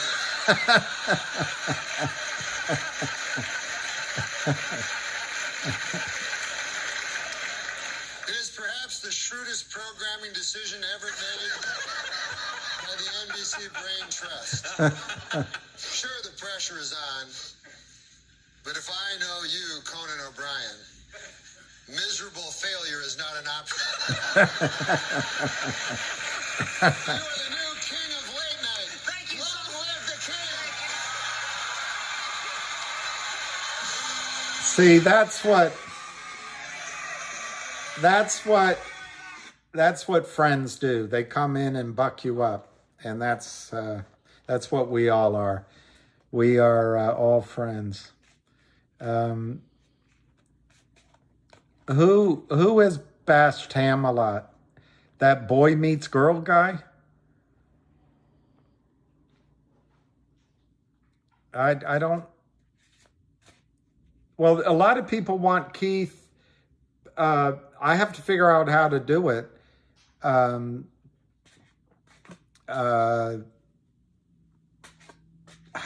just don't know how to find his name. I scrolled all the way as far as I could. Oh, David Lee bashed Ham? Well, I know where my loyalties lay. Is it lay or is it lie? Can you lie while you lay, or lay? You can't lay while you... You can lay while you lie. No. You can lie while you lay, but you can't lay while you lie. I don't know.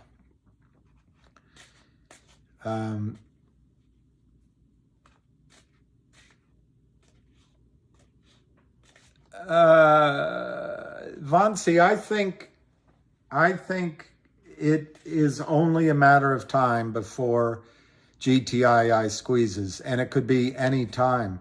Now, as you know, all of you, this is something I said just 2 or 3 months ago, 2 months ago. It didn't happen. And if you listened to me over the last 2 years, it's something I've said previously.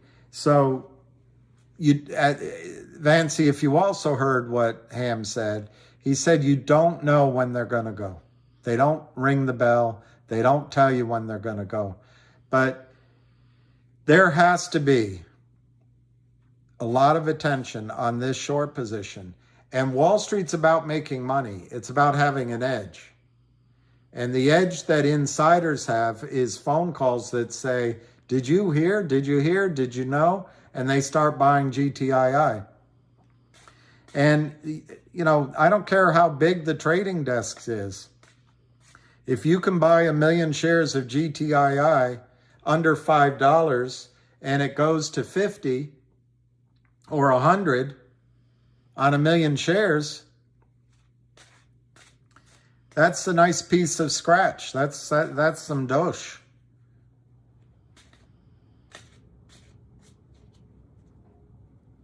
Oh, Dirty Johnny was a good Norm joke.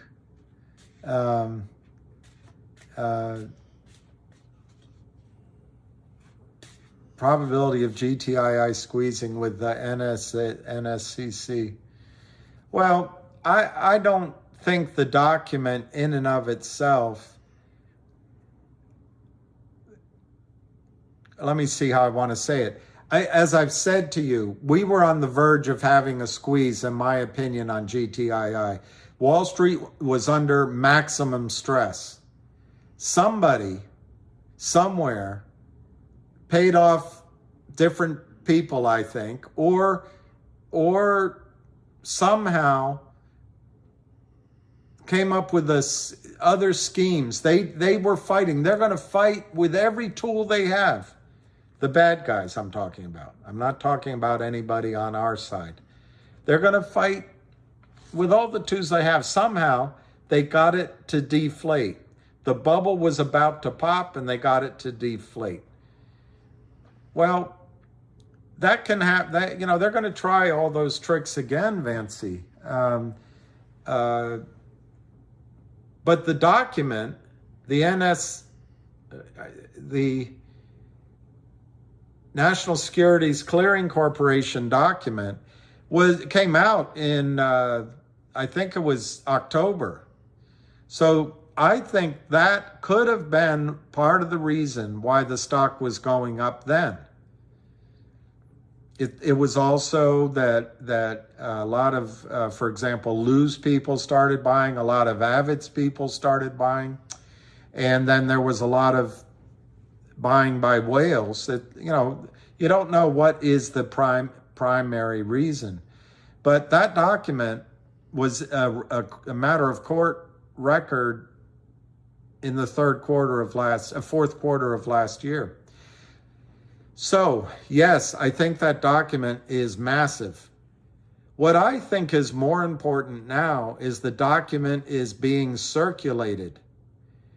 It's my understanding maybe that Wes Christian found it or somebody that Ham knows found it. The fact that that document is being sent from here to yonder and everyone can see it is why now the squeeze could happen, because I'll just to repeat myself, if a trading desk could accumulate 1 million shares of GTII and it squeezes to 100 or 200, they've made their year. The document, this is the document. Hey, bye, Alicia. Alicia, let me see what I have here.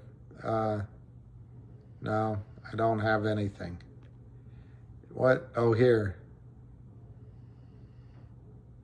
I don't have nothing. Oh, there they are. So I don't know for Alicia what would work. This?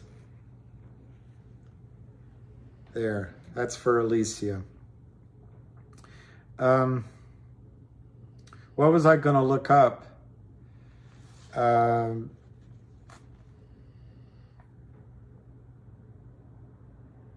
To show you. Oh, the document.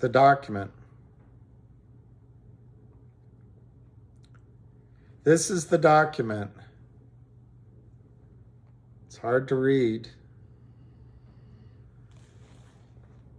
On October 28th, 2022, in connection with the application for review, Alpine filed its expedited stay motion requesting a stay of the NSCC's imposition of a $2 million backtesting charge.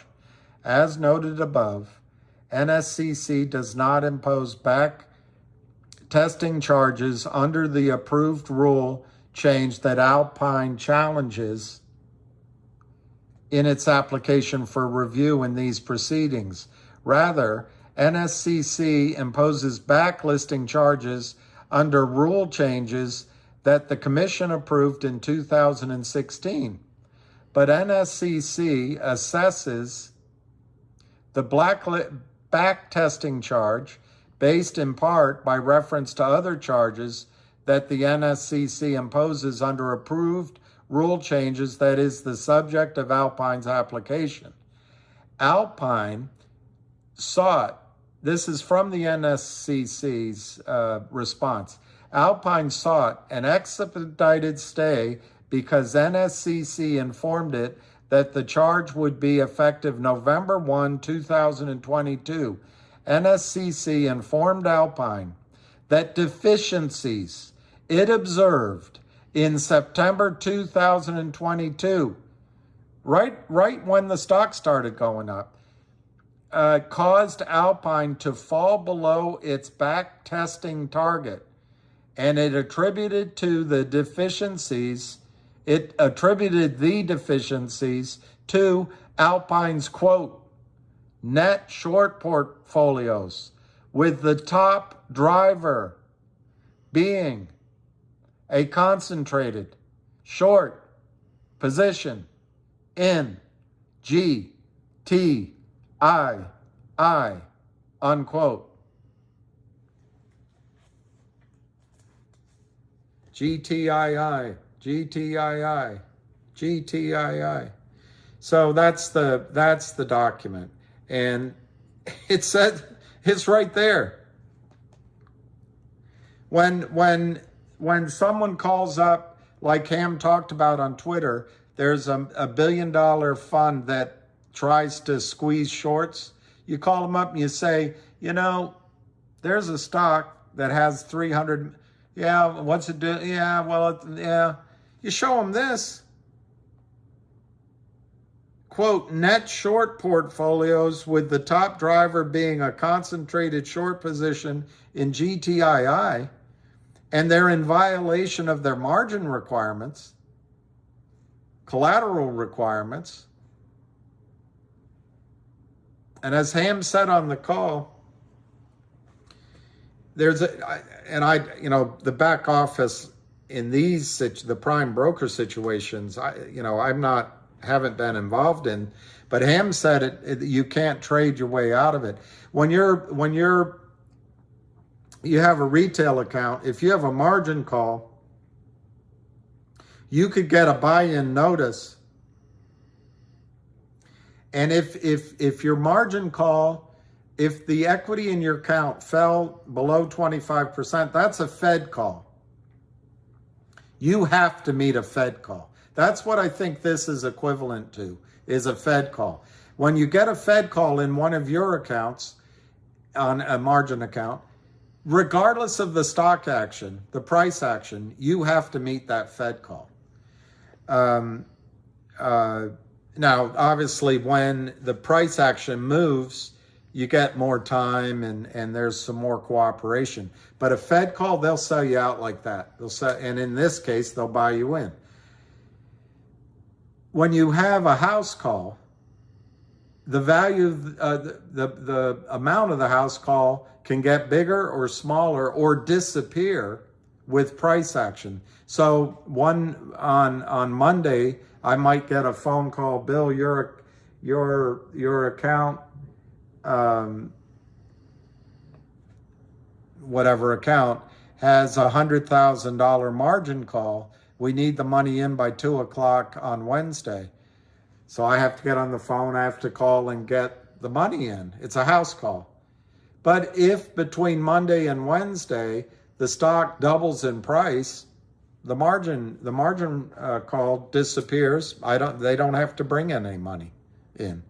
Well, that's what Ham is trying to say on his call, is Alpine decided to have Buddy short the stock to get the price down and hope that this would go away to buy time. Well, now this document is dated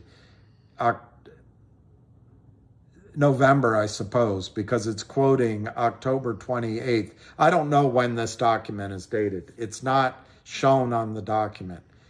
But sometime between November and now, this document was printed. But the point is, now this is out in the open. It's going around, I would imagine it's going around trading desks like wildfire. People are talking about this. And if you get a run on GTIII, It might be because a trading desk somewhere says, I want to buy this stock.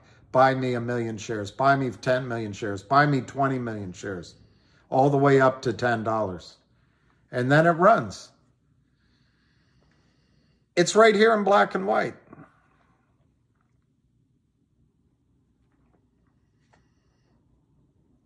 The owner, if the owner is barred from the industry. Thank you, Brian. 4 a.m. is around the corner. Yeah, guys, when I went to this thing, talking to people, it really takes the life out of people. And the numbers are all different, but it's the same experience. One guy said to me, I shouldn't have made that trade. I was stupid. I said, no, you weren't. You weren't stupid. You did your due diligence. You thought the market was fair. It's like laying down a bet at blackjack, and all of a sudden, the dealer's deck comes up, ace, king, ace, king, ace, king every single time. It's all fraudulent. Well, Dadif, I think something that Avid Trader said that he heard from Jeremy Frommer on the space call today makes a lot of sense. It's a clearer and more informed way of saying what I have said that I suspected. And if you look at FINRA and you read what FINRA does, they just rely on computers. And as I called it, as long as the computer's just humming along, they don't notice anything. It's when there's an alarm bell that they notice it. And now that everything's electronic, I've always said for the last 2 years or longer that what happens with these criminals, they fill out the paperwork, they have the lawyer in-house, Richard Nadich, they check all the boxes, and then that's the last time a human being acts as an interface between the client and the approval of the LLC trading. Once the boxes are checked, approval's given, it all goes into the computerized system because Wall Street is saving money. And as long as those boxes remain checked, the criminals can crime, and crime they do. And they can keep selling and selling because there's no eyeballs on it. Well, in the case of MMTLP, it's like they ripped open the... one time we moved into an apartment in Moskva. One summer I went to visit, and embassy, it's nice, big apartment, embassy apartment. And I was helping clean out a closet.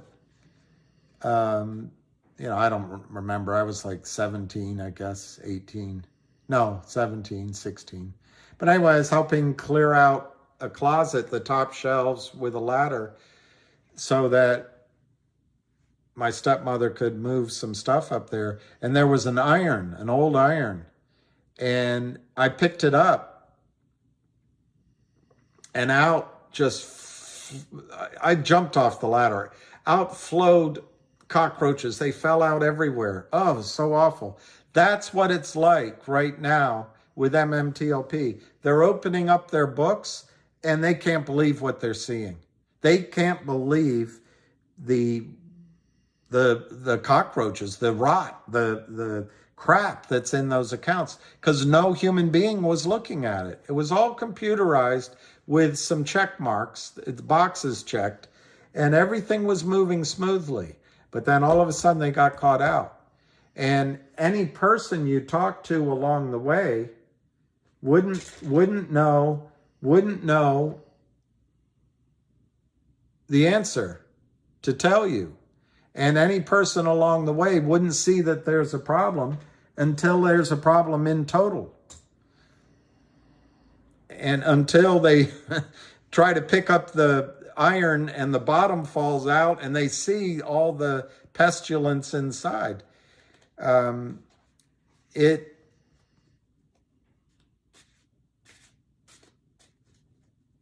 This document for GTII,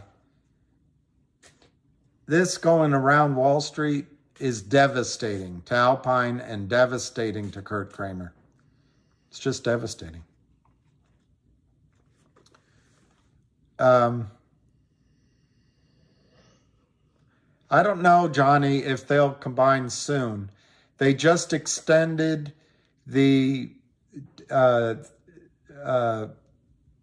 exclusivity agreement for 30 more days. So that implies that it might take another 30 days. So you're probably 6 weeks away at the soonest. Doesn't mean it couldn't happen sooner. But remember, companies have to go through lawyers. They have to file documents. They have to get approval from the SEC, from FINRA. All Kurt Kramer has to do, all Alpine has to do, all the criminals have to do, once they have the account open, is just hit a sell button. They can create shares out of thin air that do not exist, break securities laws with impunity.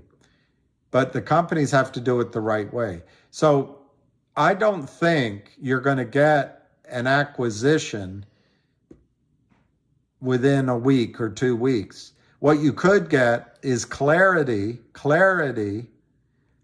on the record date, the entire plan, and you could see a filing with the SEC. You could get all of that. But guys, what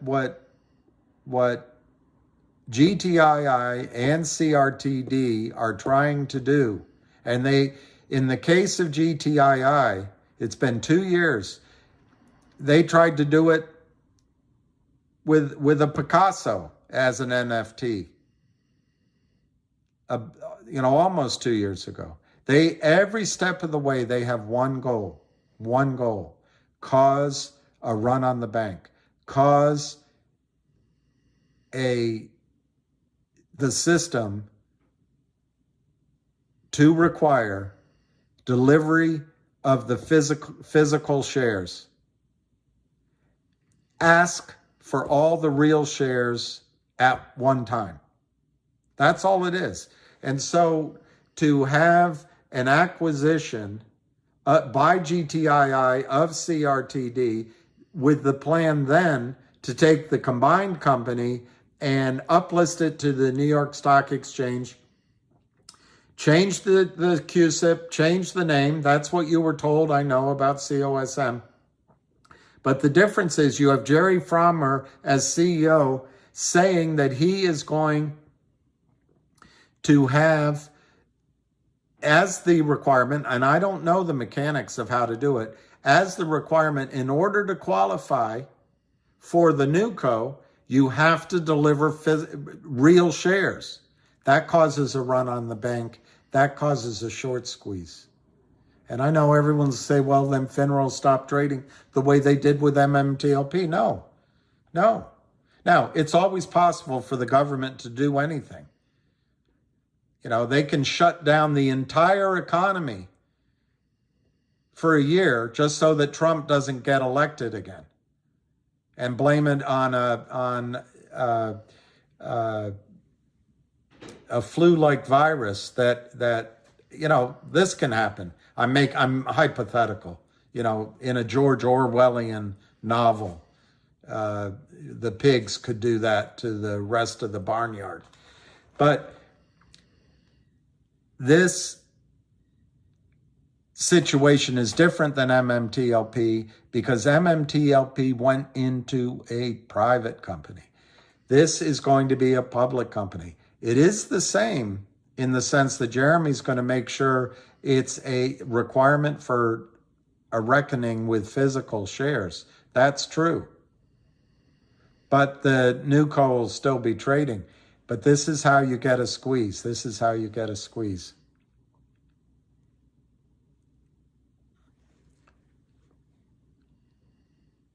DBMM, CRTD, GTII, Finger, GNS were all hard to borrow. At the end of today, that's amazing. Sonui, Alpine and Kramer's are finished. Rocket to Saturn. Caveat emptor.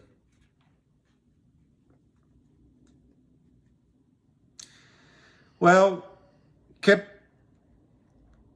I can't see if those are I's or L's. Kiplini 3, I think that's the risk at some point.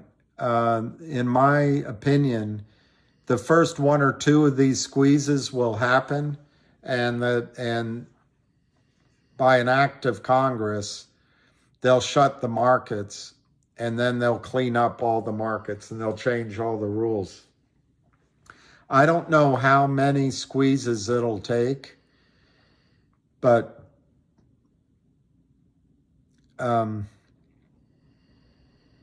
if it shakes Goldman Sachs, or if it shakes Morgan Stanley, the big bullies, or actually, I kind of like Morgan Stanley, but anyway, if it shakes Morgan Stanley, shakes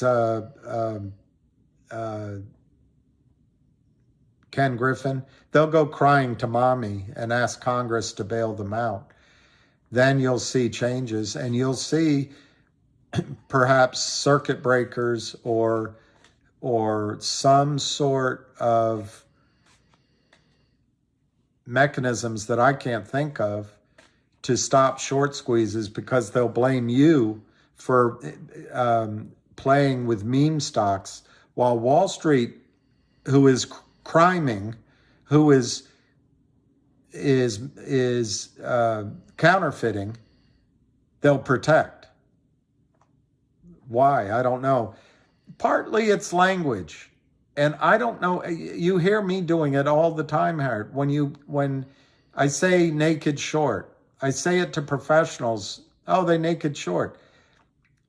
It actually, to most people, sounds like some sophisticated strategy, and it's okay. And what am I whinging about? If I were to say it differently, these guys are stealing your money by counterfeiting shares. If instead of electronic shares, people had to bring their physical shares in each day to trade them, otherwise there was no custodialship. I'm making an extreme example. The back offices would carefully look through each certificate to see if it's real. If they found a counterfeit share, they'd arrest that person, or they do an investigation. Somehow, Wall Street has gotten the language on their side, and we've got to change that language. 1K a share on GTI is nothing. 5K, yes. Nick Jeff, 1K a share on is nothing. 5K, yes. If there's a squeeze in GTII, I think it will spike above $3,500 a share, and it could get to $5,000, $10,000 a share in a spike. I think in terms of trading it, having time to write the ticket, maybe, you'll see 1,500, 2,000, 2,500 for, your blood's going to be pumping. It'll be long enough. It'll seem like forever. Whether it's half an hour or a day and a half, I think you're going to see those high prices in GTII. You've got over 300 million shares to buy. They'll be bought in a fever. They'll just be bought all at once. And you've got to induce the people with real shares to sell them. And there'll be new buyers that come in, day traders. There'll be new shorts that come in. And each of those new shorts will get burned, and they'll have to cover. You're going to see, it's going to be like Chinese fireworks. So yes, I think in a squeeze, in a buy-in, it's going to go into thousands of dollars a share in a spike. But make your plans for yourself. Sit down. Don't make this that you're running a, I don't know, you're running that you're in a sports arena trying to win the gold cup. Don't think of it that way. Just be honest with yourself. What were your goals when you got in this trade? What are your goals now? Allow yourself to dream big, because this might be one of the only chances that you ever see. It's one of the only ones I've ever seen. And for these kind of upside numbers, and in the case of GTII, the short's underwater, the shorts are trapped, the prime broker's going down, and the regulatory agencies have seen that it's GTII. It's all there. You never get this kind of setup, ever. So go ahead and dream big and go for it.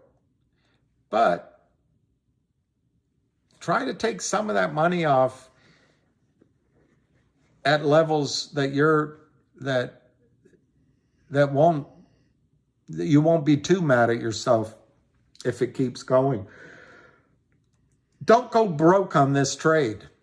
If you get too greedy, you put your orders in at 5,000, 6,000, 7,000 a share, and you put all your orders up there, maybe it goes to 4,950. And then when it comes back down, it's going to come back down like, the Roadrunner or the coyote hanging out over the cliff. It's going to come down like that. And you could turn it into a losing trade. Don't turn it into a losing trade. Take money off the table as it goes up. I must make $1 million. I don't know what Lou's saying now. I think Lou made good calls, and I actually think Lou was sharing his strategies, and I think he meant well.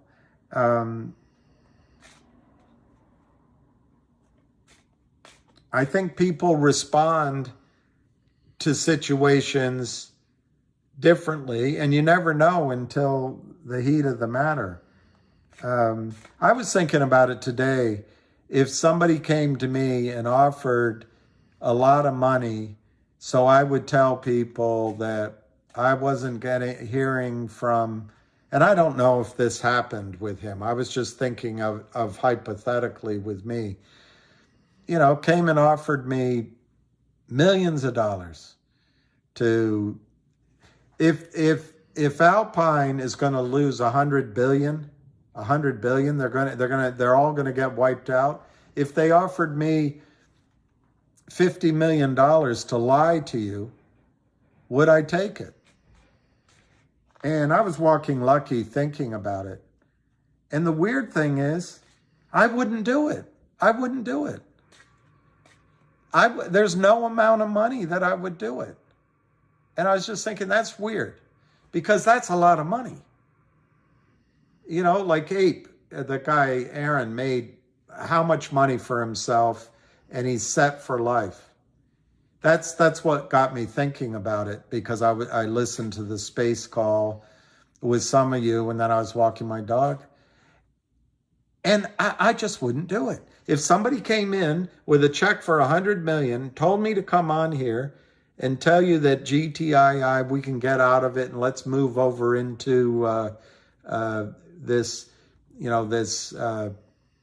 pharmaceutical company that's trading in the north coast of Africa, and they're heavily short. It's going to go to the moon. I don't know how to make up an analogy. I wouldn't do it. So it's kind of weird.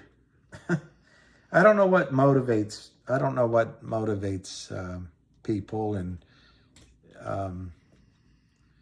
obviously I do this industry all this time to make money. So it's not that I'm not interested in money. I'm just not interested in doing. I don't know how to describe it. It wouldn't tempt me at all. It just wouldn't tempt me at all. I don't know. Let's not talk about Clue. Johnny said, matter of time, probability.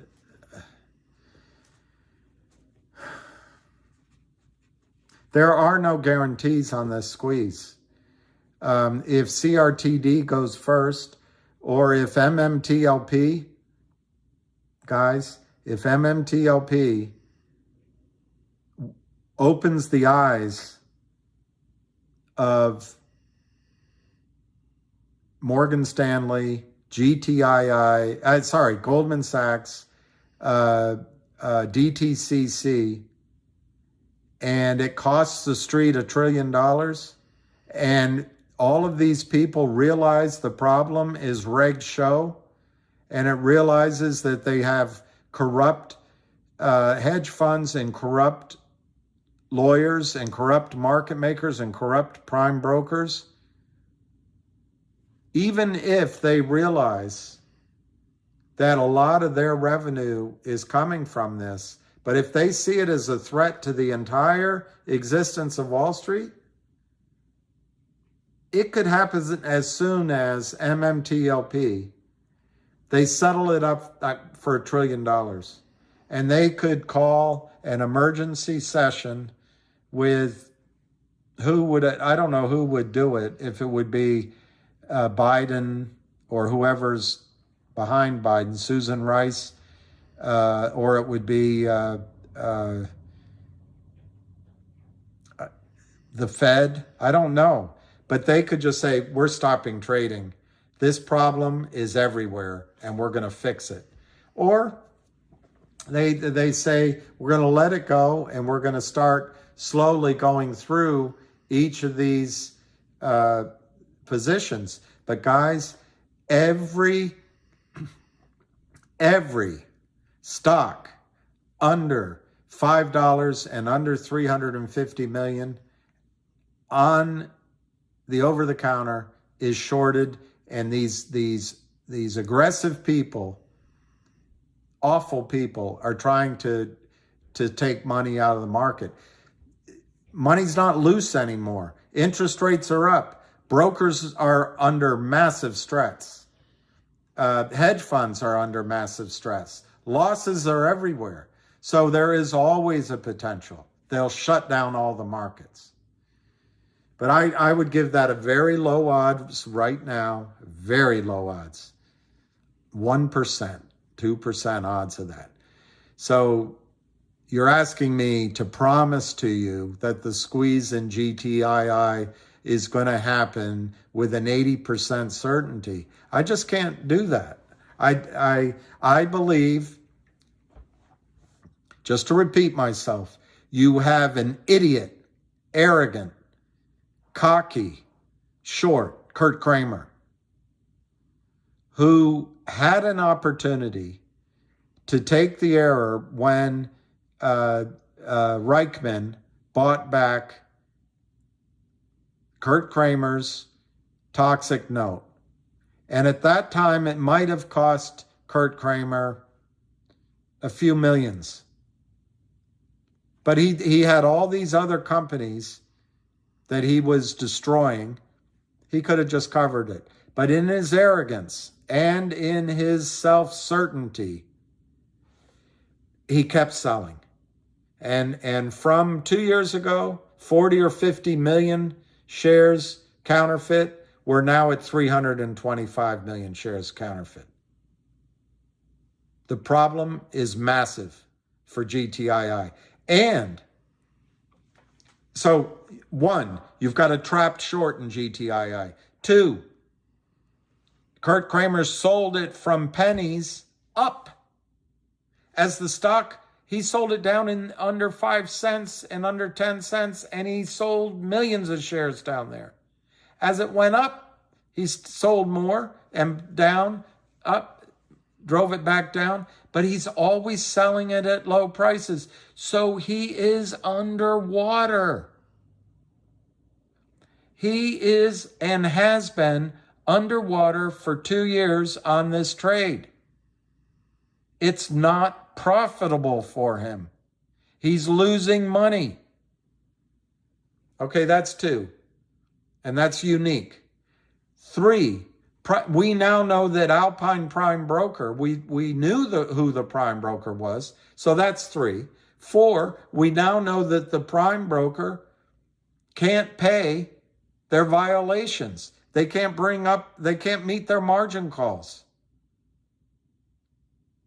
The prime broker is in distress, whether it's by their own choice or whether it's because they're a POS, doesn't matter. They're in distress. 5, the regulatory bodies put it out in court, and now Ham has put it out everywhere, that, to read it to you again,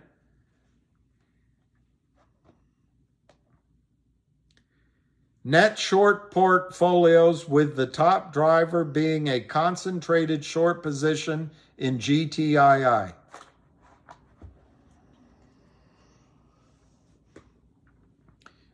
Okay, that's 5. 6, they're going to be 1-800 law firm momentarily. 7, you could have Trento Mines at any time become part of the company.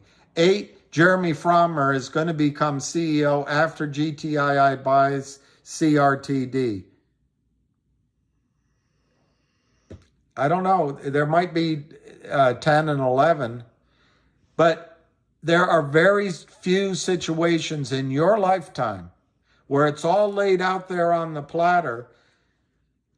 300 million shares counterfeit that have to be bought. The prime broker's going down.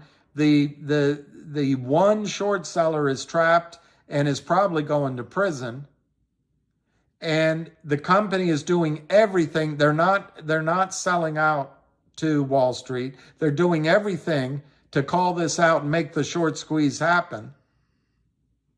And you're asking me, so 80% sure, are you going to know?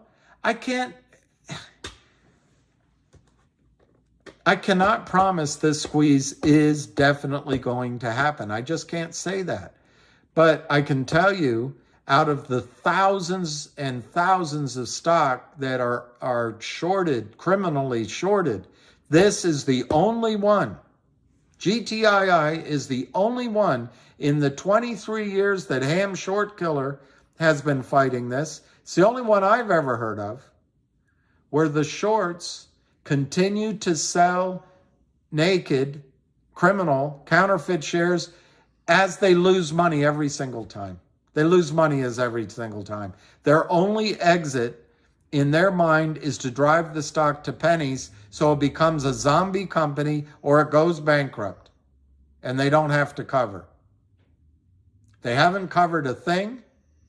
They haven't covered a single share in 2 years, and they can't. I don't know what more do you want me to set it up for you. I don't know what other thing to add to the recipe.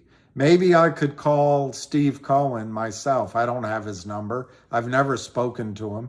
But I could say, Steve, psst, you want to make $100 million? Buy GTII.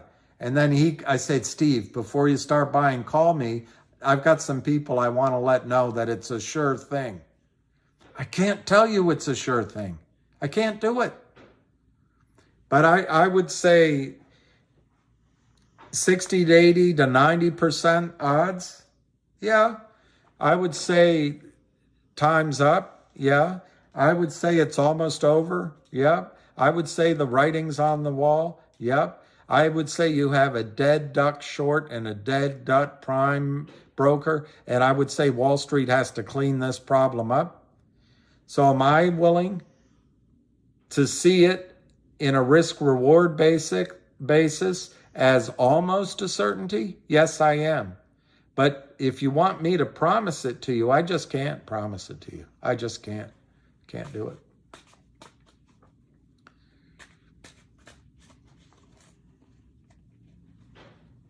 I think buying both is great. I think GTII.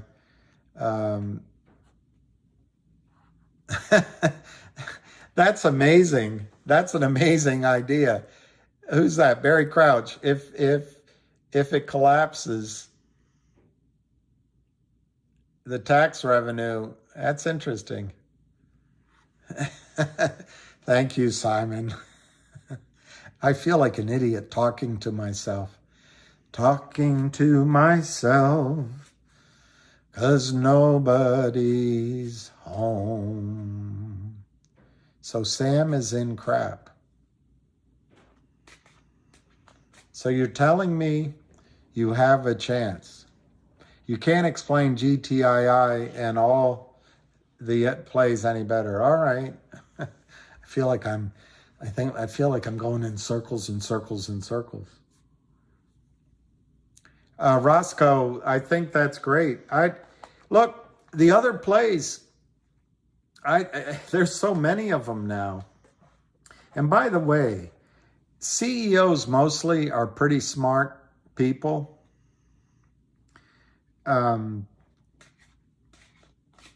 They pay attention. This is going to catch fire. It's going to go out of control. And I must say that I hope we get one or two of our squeezes in before the problem gets fixed. But even if they set about fixing the problem, they still have to let it trade in the free markets.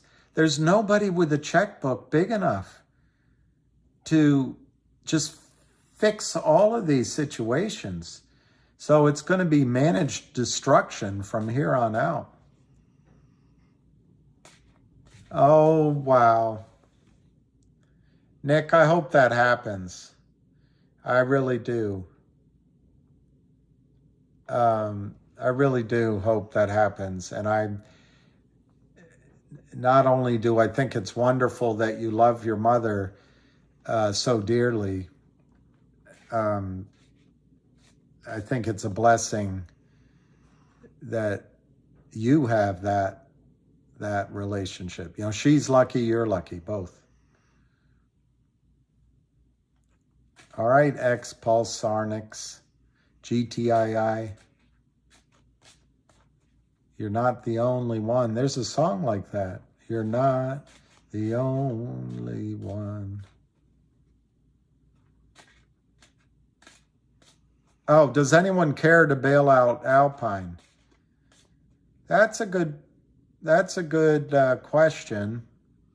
And your name went so quickly. I'm sorry, I'm not addressing you specifically. I think that any lender to Alpine is going to try to keep Alpine alive long enough so they can suss the situation and see if they can get their money back. But no one's going to rescue Alpine. When the spotlight's on, when there's things in writing, they're not going to want to commit these crimes. When they can kind of look the other way, when they can let the computers run it, when they're at arm's length, they can argue in court, hey, I didn't know. I'm a white-collar guy. I'm a good citizen. I give to charity. You know, I went to the right schools. I was building a house. I don't deserve to die like this. Deserves got nothing to do with it. Hey, Otto. Whenever I see your name, I think of that guy in A Fish Called Wanda. Kevin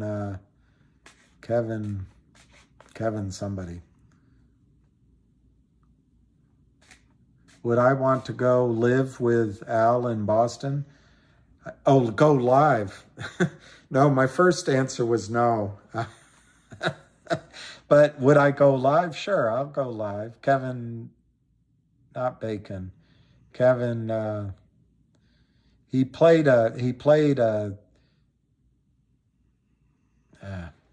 a rom-com guy. Yeah, I would go. So Sam is in crap. Kevin Klein. Yeah, Kevin Klein. I don't know what that means. So Sam is in crap. I'm missing something. But yeah, I would go live with him. I would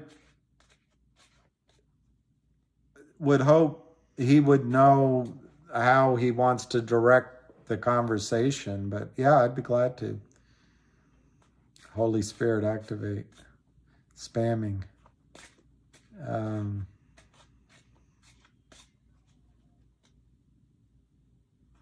What's a good number, JD? I don't know. I tell you, if you have 10,000, JD, I mean, I'm just thinking out loud here with you. But you would move those commas over to, if you had 10,000 shares and sold them at 100, just punted. Well, let's say you had 11,000 shares. You sold 1,000 to get your money back. Sold 1,000 at $11, $12, took all your money off the table. And you put the last 10,000 in at 100. You have $1 million. That's a lot of quid. Yeah, it could have multiple squeezes, but it could also have a spasm of a buyout.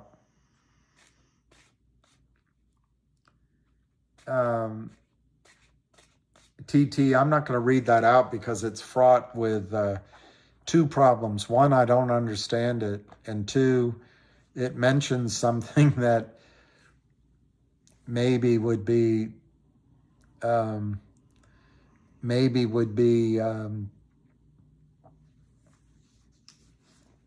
slanderous to someone. It's dangerous topic. All right, so Otto, if you have 11,000 shares, and let's say you paid, I don't know what number to use. Let's say you paid $3.50 per share. Well, that would cost you like 40 grand. I don't know. I'm tired. So maybe you sell 1,000 at $40 and put the rest, the 10,000 in at 100 or 150 and see what happens. That's one way to do it. The other way to do it is to sell 10%, 20%, 30% as it goes up. And, maybe don't be because what I just suggested is pretty greedy. Don't be like that. Just take money off gradually and maybe you end up with 500,000 or 250,000. These are all big numbers. Every single number is huge. And it's all dreamland. Yeah, Kevin Klein.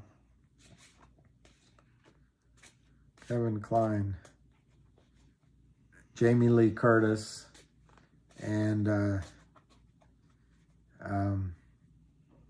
John Cleese.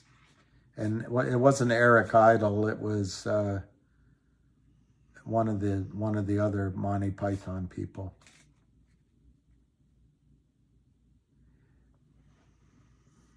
Yep, Otto, that's great. I don't know, Nicholas. I hope so, but I would like to expose this. It makes me angry. I've told you before. I'm trying to stand in with Ham. I don't think he needs my help anymore. But there was a period of time where that was a tough battle, and I want to stand in. I also want to expose this because of all the lives Wall Street has destroyed. They also do good, but most people I met on Wall Street are tremendous people, and they have integrity. They don't understand what's happening. They don't want to be part of this. I want to get an honest system back and a fair shake. But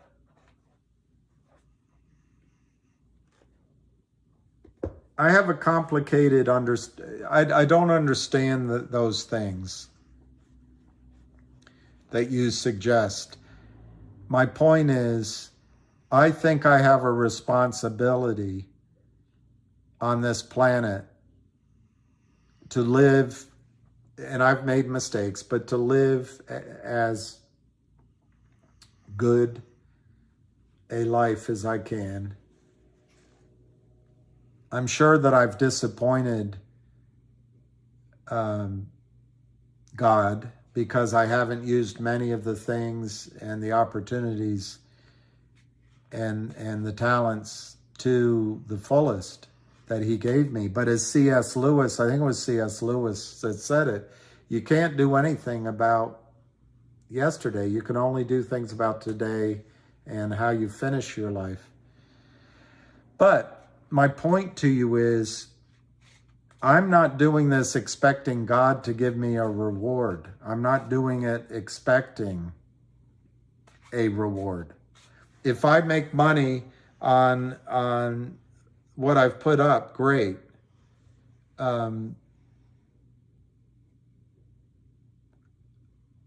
do want to listen to him and his will, yes. But I'm not entering that bargain with God. Hey, if I do all this, you better give me something. I'm not entering into that kind of bargain.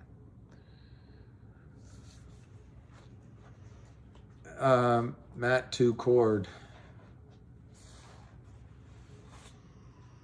Yes, Dadif, that is exactly what I'm saying.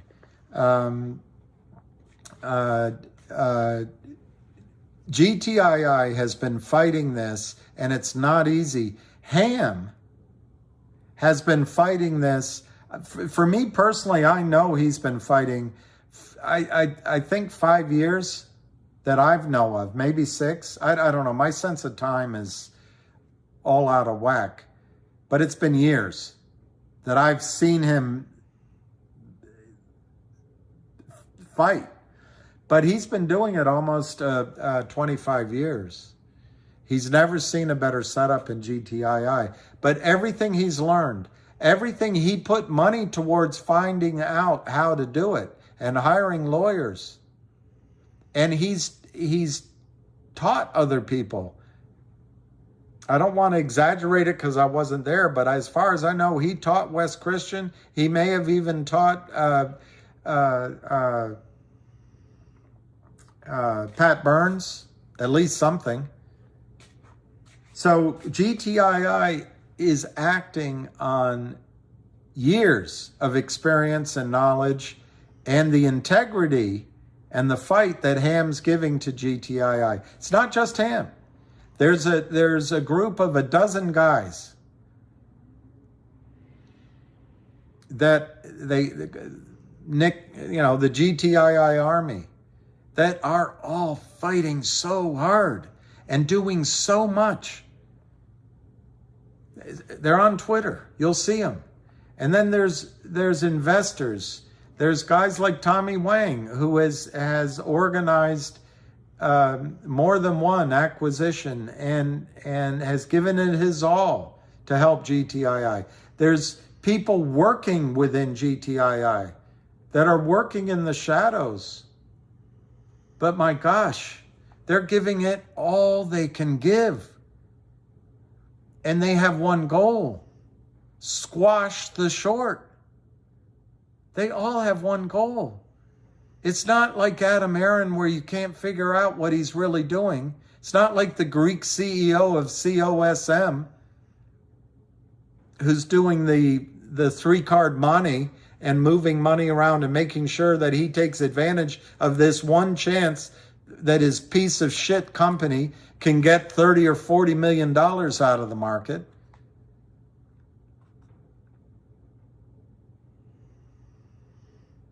It's not any of these Johnny-come-latelys. GTII has been working its ass off, and it's many, many, many people. Many people. Many people. And with you guys, a lot of you guys, APE and GME, and then now MMTLP that I met out there, I said when I had a chance to say something quickly, it humbles me to be with all of them. And the fight everybody's put up. It's everybody. But with GTII, this has been a souffle that has been baking for a long time. It's not just somebody that looks like a nice recipe, throwing some stuff in, sticking it in the oven and hoping it works right away. This has been in the works a long, long time. And the hooks they're trying, every single hook. And if each of them fails, they'll try another one and another one. But I believe everything's coming to a head right now. I believe it came to a head in Thanksgiving. But it's here again. And the good news is, because of what happened in December, the problem just got worse for Alpine, for Kurt Kramer, and for all of these wannabe shorts. They're all trapped. And as much as they threaten, as much as they squawk, as much as they believe that every time they used to sell criminally in the past, it always worked, this time it's not going to work. This time, everyone's watching. This time, Wes Christian is going to get the discovery. This time, the NSCC, the DTCC, the regulatory bodies are after him. They're not going to get away with it. And so your question is, will Alpine be rescued? No. Will those market makers be rescued? No. Will the criminal shorts that joined in get rescued? No. They're like the cockroaches that fell out of that iron way up above me, and I screamed as I fell down the ladder. They're all cockroaches. When you shine light on them, they'll scurry away.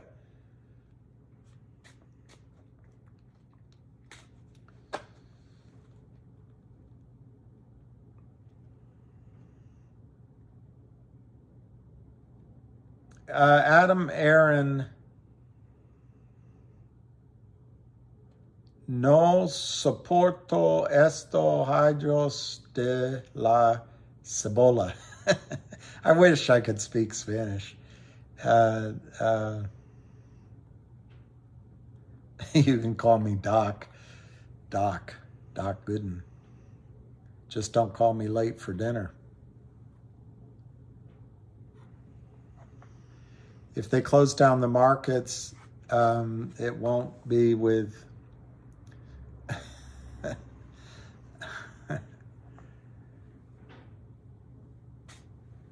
Yeah, that was a good movie.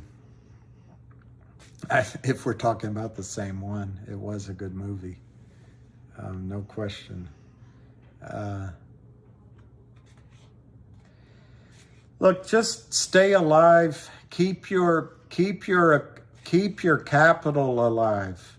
That's the other thing you can learn from Ham.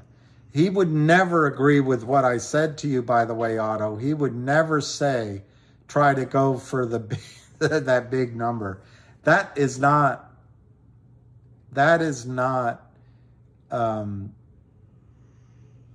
the high odds play. The high odds play, if you have 11,000 shares, sell 500 at 5, 500 at 10, 500 at 15, 500 at 20, that kind of thing on the way up.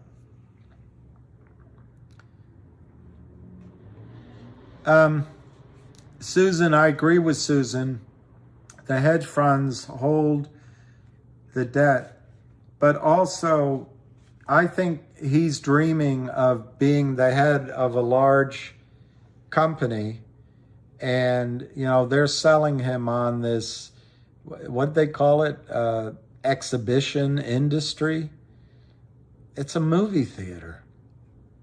But anyway, maybe there's some new technology out there that's going to turn standard movie theaters into exhibition industry. But he wants to be CEO of a big company, and so he's sucking up to Wall Street, and it's the system that's broken. You can't 100% blame him.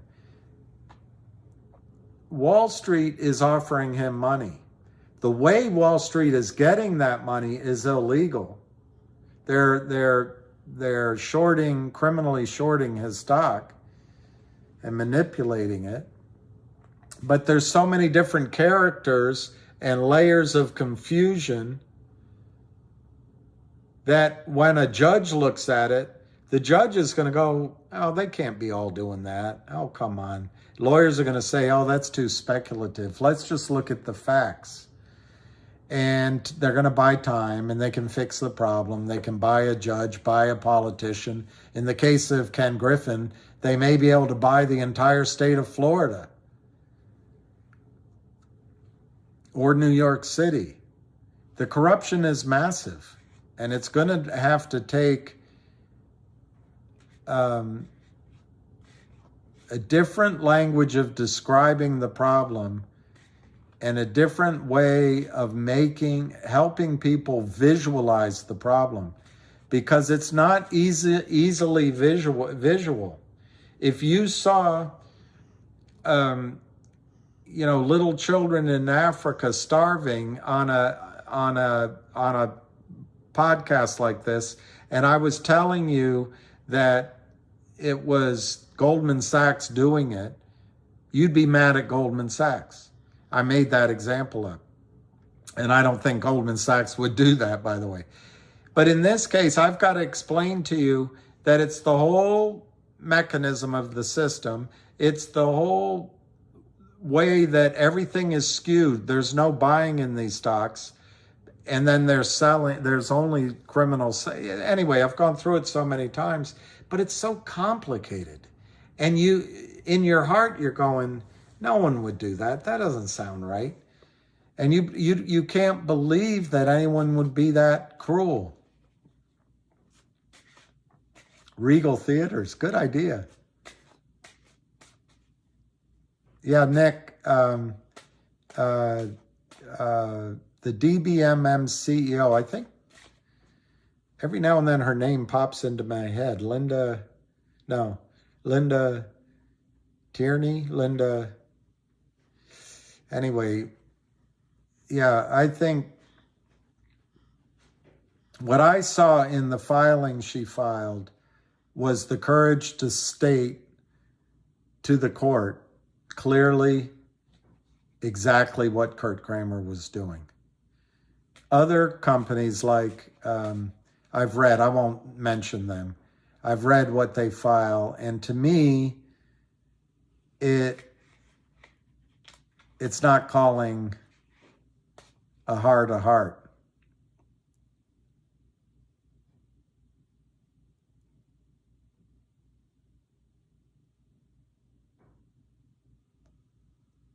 Well, wow, Leader Landscape. Leader Landscape.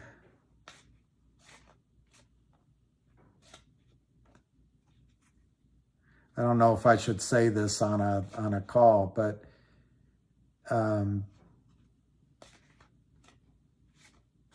the scariest thing that I understand could happen when you die is the Lord could say to you something like, I did not know you. And then you're banished. That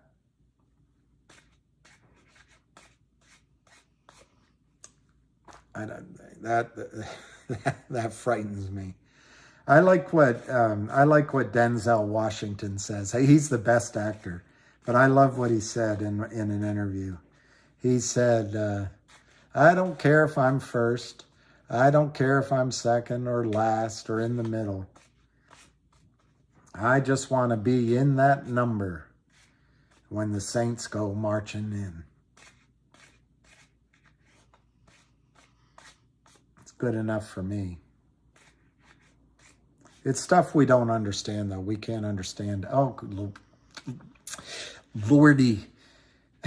Luke 12 and 1 Peter 1, 12, 10. All right, I'll write them down.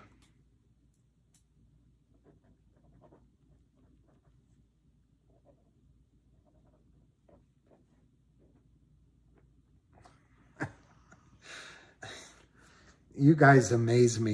You know all this stuff in your head. And I don't even know. I'll look. Squeeze. Say it, squeeze. Timothy. I love all that. I really do love all that. What's the Spanish by saying, she finally spoke Spanish to me. Adios was all she said. And I guess that's the way it had to be. But she finally spoke Spanish to me. I met her in old Mexico.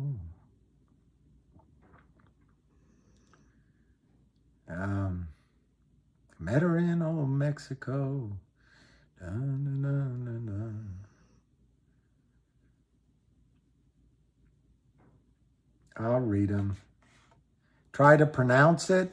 Ella finalmente me hablo en español a mí.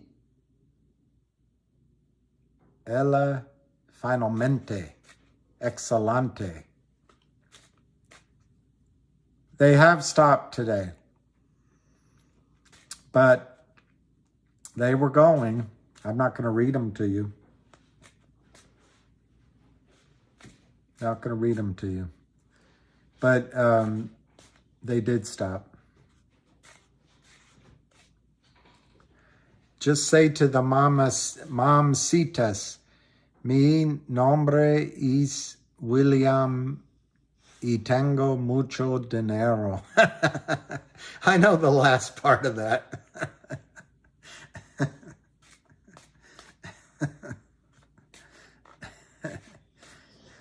Tengo mucho dinero. I don't, see, that's something too. I don't want to, I guess there isn't real love anymore.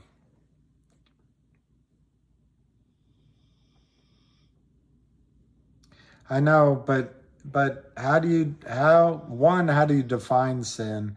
And you can't judge other people's sin. No, William, es que tú no sabes, mama huevo. Yeah. That's good, Susan. I like that, Susan. I can see you have experience with the reptilian brain of some men.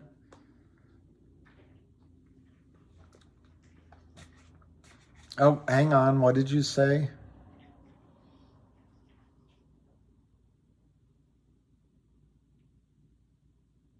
Well, that's okay.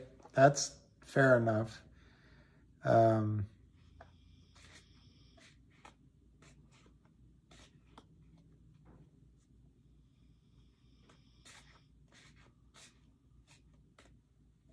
I didn't know it froze, Roy Linares. I was watching all day, but I think I must have been watching GTII. My opinion of what's going on with CRTD, and I don't know, is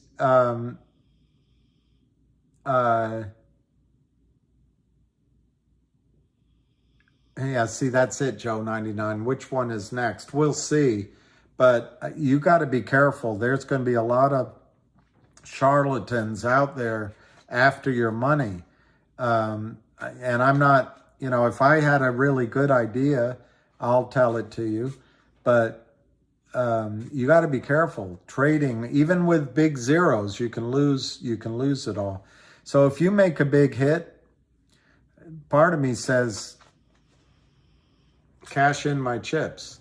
But another part, there will be plays.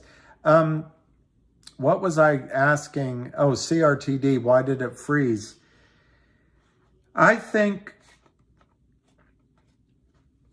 it's the Lind Partners. I think the Lind Partners has somehow seems to have either a stronger set of compatriots.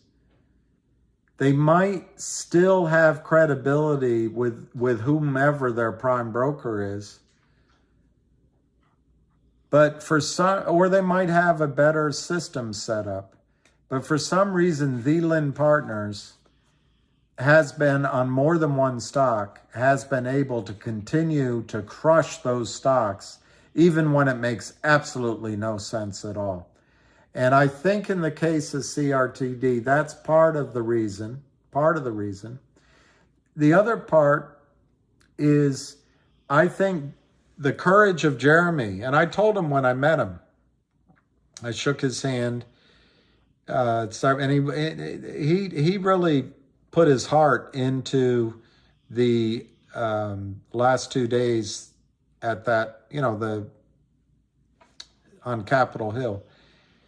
I told him, I wish I had been able to be in the room and stand next to you while you gave that, because I know how tough that was to speak so forthrightly while everyone's there in the room, and he did it. So I think the other thing is they've put a mark on him right now, trying to sell off his stock. So they're putting pressure on him. But the positives of that kind of selling on CRTD is it shows how desperate they are, to me. Secondly, as you guys saw in COSM, what real shorts do, on that Friday, they let the stock, post-split, they let the stock go to $24. They had people FOMOing into the stock up to $24. Then they purchased shares from COSM at $11.50. So they locked in all that profit.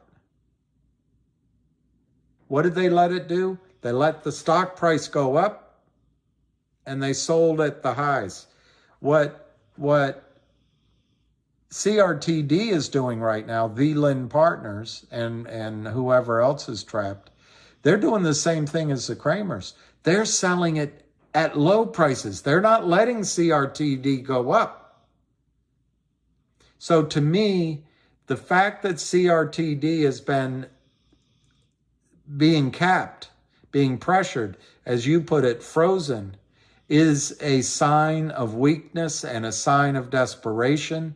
And as soon as it breaks, it's like a beach ball, trying to hold a beach ball underwater, it's going to pop.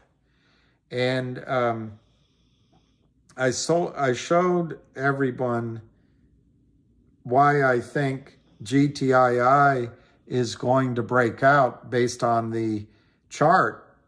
And remember, charts schmarts when it comes to squeezes.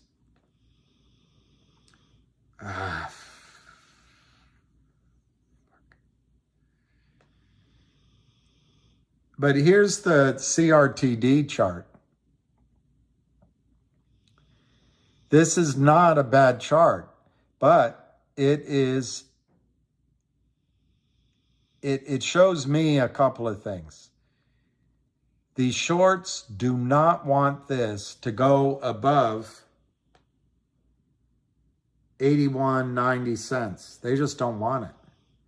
And so they are pressuring it. They are pressuring it. The volume's going up though. But the other thing it shows me, they're having no luck. Basically, I'm a a fat line guy, a fat thumb, fat finger. Avid is precise, but when I look at charts, those lows are constantly higher lows. You can point out, I can see it. There's an interruption to the smooth higher low. I see it. But in general, these are higher lows. The highs haven't, on the way up, the highs are higher, but at the top, they haven't broken out of roughly, let's call it 90 cents. 1, 2, 3, 4, 5, 6, you could call it 6 times. And then here recently, it's more like 80, 81 cents. It hasn't broken out. But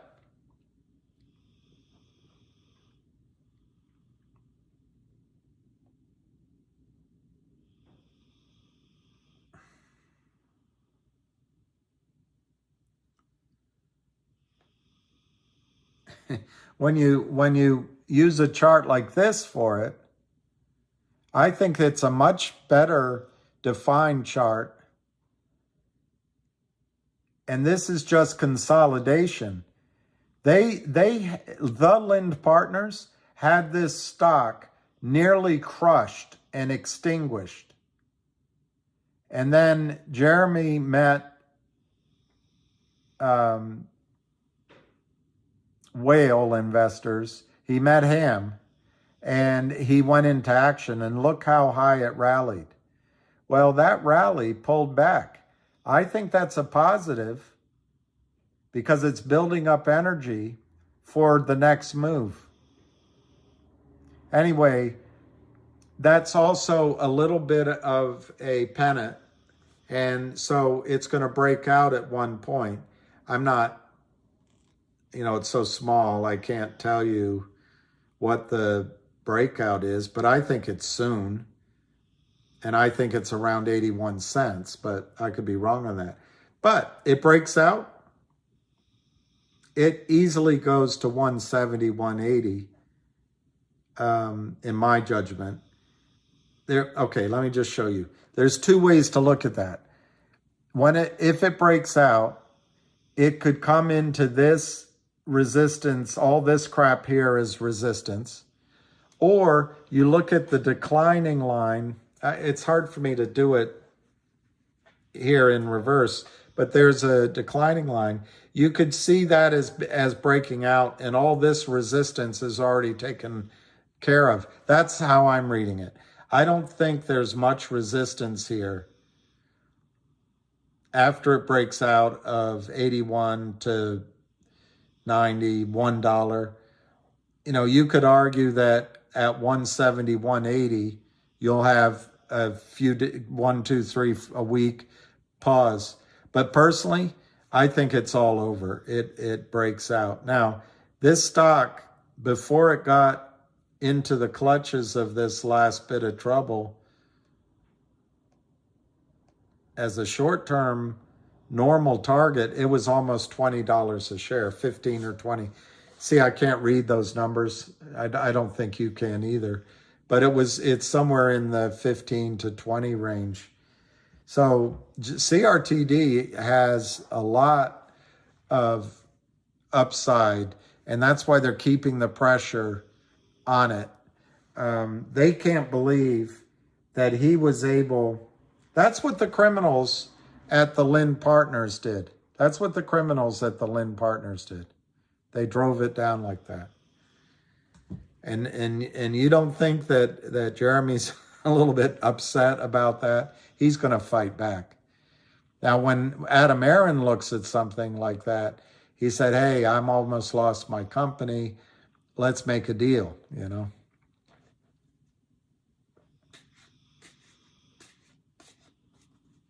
Johnny Nguyen, you're saying probably 60, 90% GTO gone. Yeah, charts matter. Johnny, Ham's wrong in that specific sentence you gave. In that specific sentence you gave, Ham's wrong. I'm not sure he said it. Charts do matter in trading small stocks, in trading. What Ham did say, and he's exactly right, this is a short squeeze. The charts are meaningless in a short squeeze. I give you what I understand with these charts because I'd like to see what triggers causing a margin call, causing a buy-in. But as Ham says, you don't know, they don't ring a bell. You're waiting for someone to basically say, all right, let's take the loss. That's what you're waiting for. And when they say it, they're going to make sure they've made the right call. They're going to be ruthless to their own firm. To their own firm, they'll be ruthless. But until they are sure they've done everything by their internal book, they're going to make sure they do it correctly. But as soon as the buy-in comes, the charts are meaningless. Meaningless. That's what I understood Ham to say. I believe that of all the squeeze setups, this one I would give 80-90% odds of happening. But you're trying to get me to say it is going to happen, and I'm not going to tell you that. I'm not going to tell you for sure it is going to happen. I'm not even going to say that 90% for sure it's going to happen because I can't say it. I don't know. There's variables I just cannot know. But you're not going to ask me to go through that again, I hope. But I gave you a list of 6 or 7 items that in the case of GTII are unique. Each one could cause a squeeze. You've got 6 or 7 or 8 of them. And you've got management on your side. And you want more. I don't know. I suggest you maybe sit down with a pad of paper, write down the things you have that you know about GTII. Look at a chart. Look at it at CRTD, maybe a couple of the others. Make your choice and sleep on it. And when you wake up, if you feel some confidence, buy. If you don't, maybe you get out. But I cannot make it any clearer to you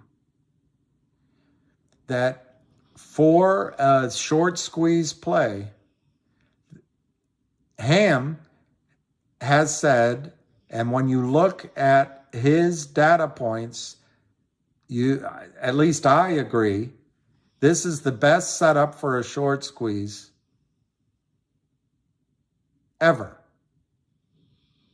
Most short squeezes come out like a tornado out of the blue. This one is coming on like a hurricane. And maybe it'll miss us, but I think we've seen it months, years in the happening. But I'm just not going to, I can give you my odds in the broad umbrella of it being a short squeeze, but there's risks to a short squeeze. You're asking for lightning in the bottle. Which one goes first? Which policymaker, decision maker at which firm makes the decision first? When do the pressures build up that the buy-in occurs? I'm going to assume, Johnny, you have better skill at that than I have. I'm not a mind reader. I'm not a futurist. I'm not a seer. I cannot know when Alpine will collapse. I cannot know when the feds will come in and arrest Kurt Kramer. I cannot know if those things happen.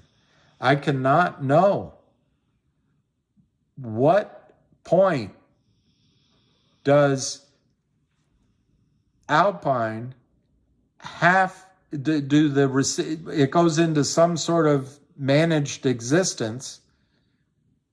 At what point do they have to buy in Kurt Kramer? I don't know.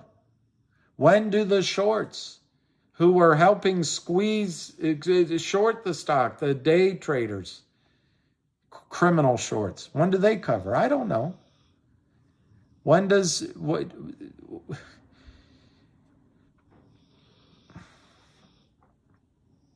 I just can't answer that question the way you want me to do.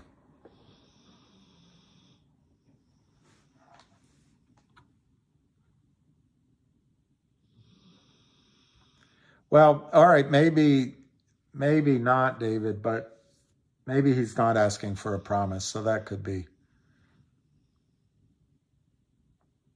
Well, that's exactly right. Is that Nicholas? No, not from this world. That's exactly right. One thing that came across at this gathering, they are not going to be able to bury this again. And I was on the space call. I tried to say it there, but I'm telling you, I've never seen a gathering of so many good people, motivated people there on their own initiative, not asking for anything, fighting this cause. And it makes you, it just renews your faith in humanity. And Wall Street's going to be forever changed. That's for sure. I don't know. Yeah, let's get some sleep. I think it's a big day tomorrow. I'll go until 11. I didn't realize how late it is. I'll go to 11:45 unless this stops. I don't know what times I have to do things. I don't know what times I have to do things. All right, Susan, we'll sign off. Good night. I'll go to bed. Matt's always been the one to bring logic into the situation. Yes, it's going to get much, much bigger. $50 would be awesome. Thank you, Raquel Herman.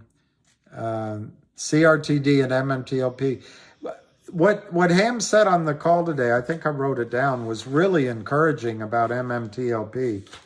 He said,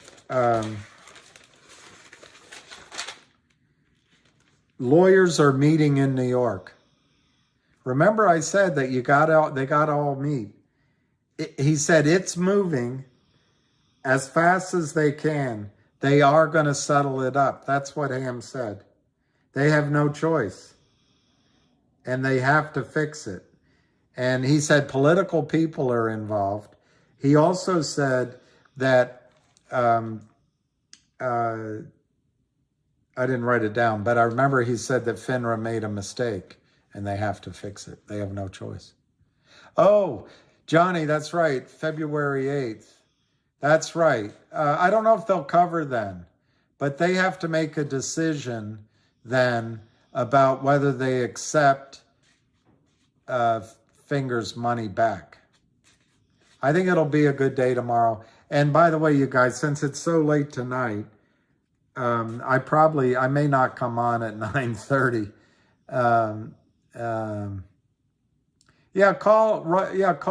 Call them. Remember, if you're feeling like you can't do anything, you can always call into the SEC, call into FINRA, call your broker, put it on record. You can also keep a journal. Good night, construction site. That's good. Rick, can I still change things? I don't know, Ricky. You have to look at the man in the mirror. You gotta look at the man in the mirror. You are the one, Tio, William. Buenas noches. Buenos Aires. That's what I always say. I know it's a city. Yeah, I happen to agree with that assessment as a long-term. Yeah, make me a coffee in the morning. I'm going to wait maybe 5 minutes. Maybe I'll do it soon, Matt. Yeah, maybe I'll just hang up now. Let me just see this one. Nicholas. Oh, that's great. That's great, Nicholas. That was nice. That's right. That's how I see it, Nicholas. And it's always it's beyond our comprehension too. Do it live. Let's do it live. Good, Lucas. Good luck, Olis. Good luck, Olis. All right, guys. I wish I had a final thought for you. My final thought is if Novak Djokovic can do it, we can do it. So I'm going to hang up. It's 11:41, and thank you all for being here. Ham is doing great. Everybody else is doing great. And I'm sorry these go on so long. I need to do shorter things. But yeah, laka.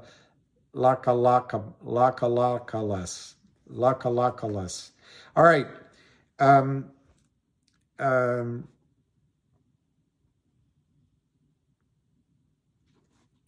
I think that will be it. Good night. Good night.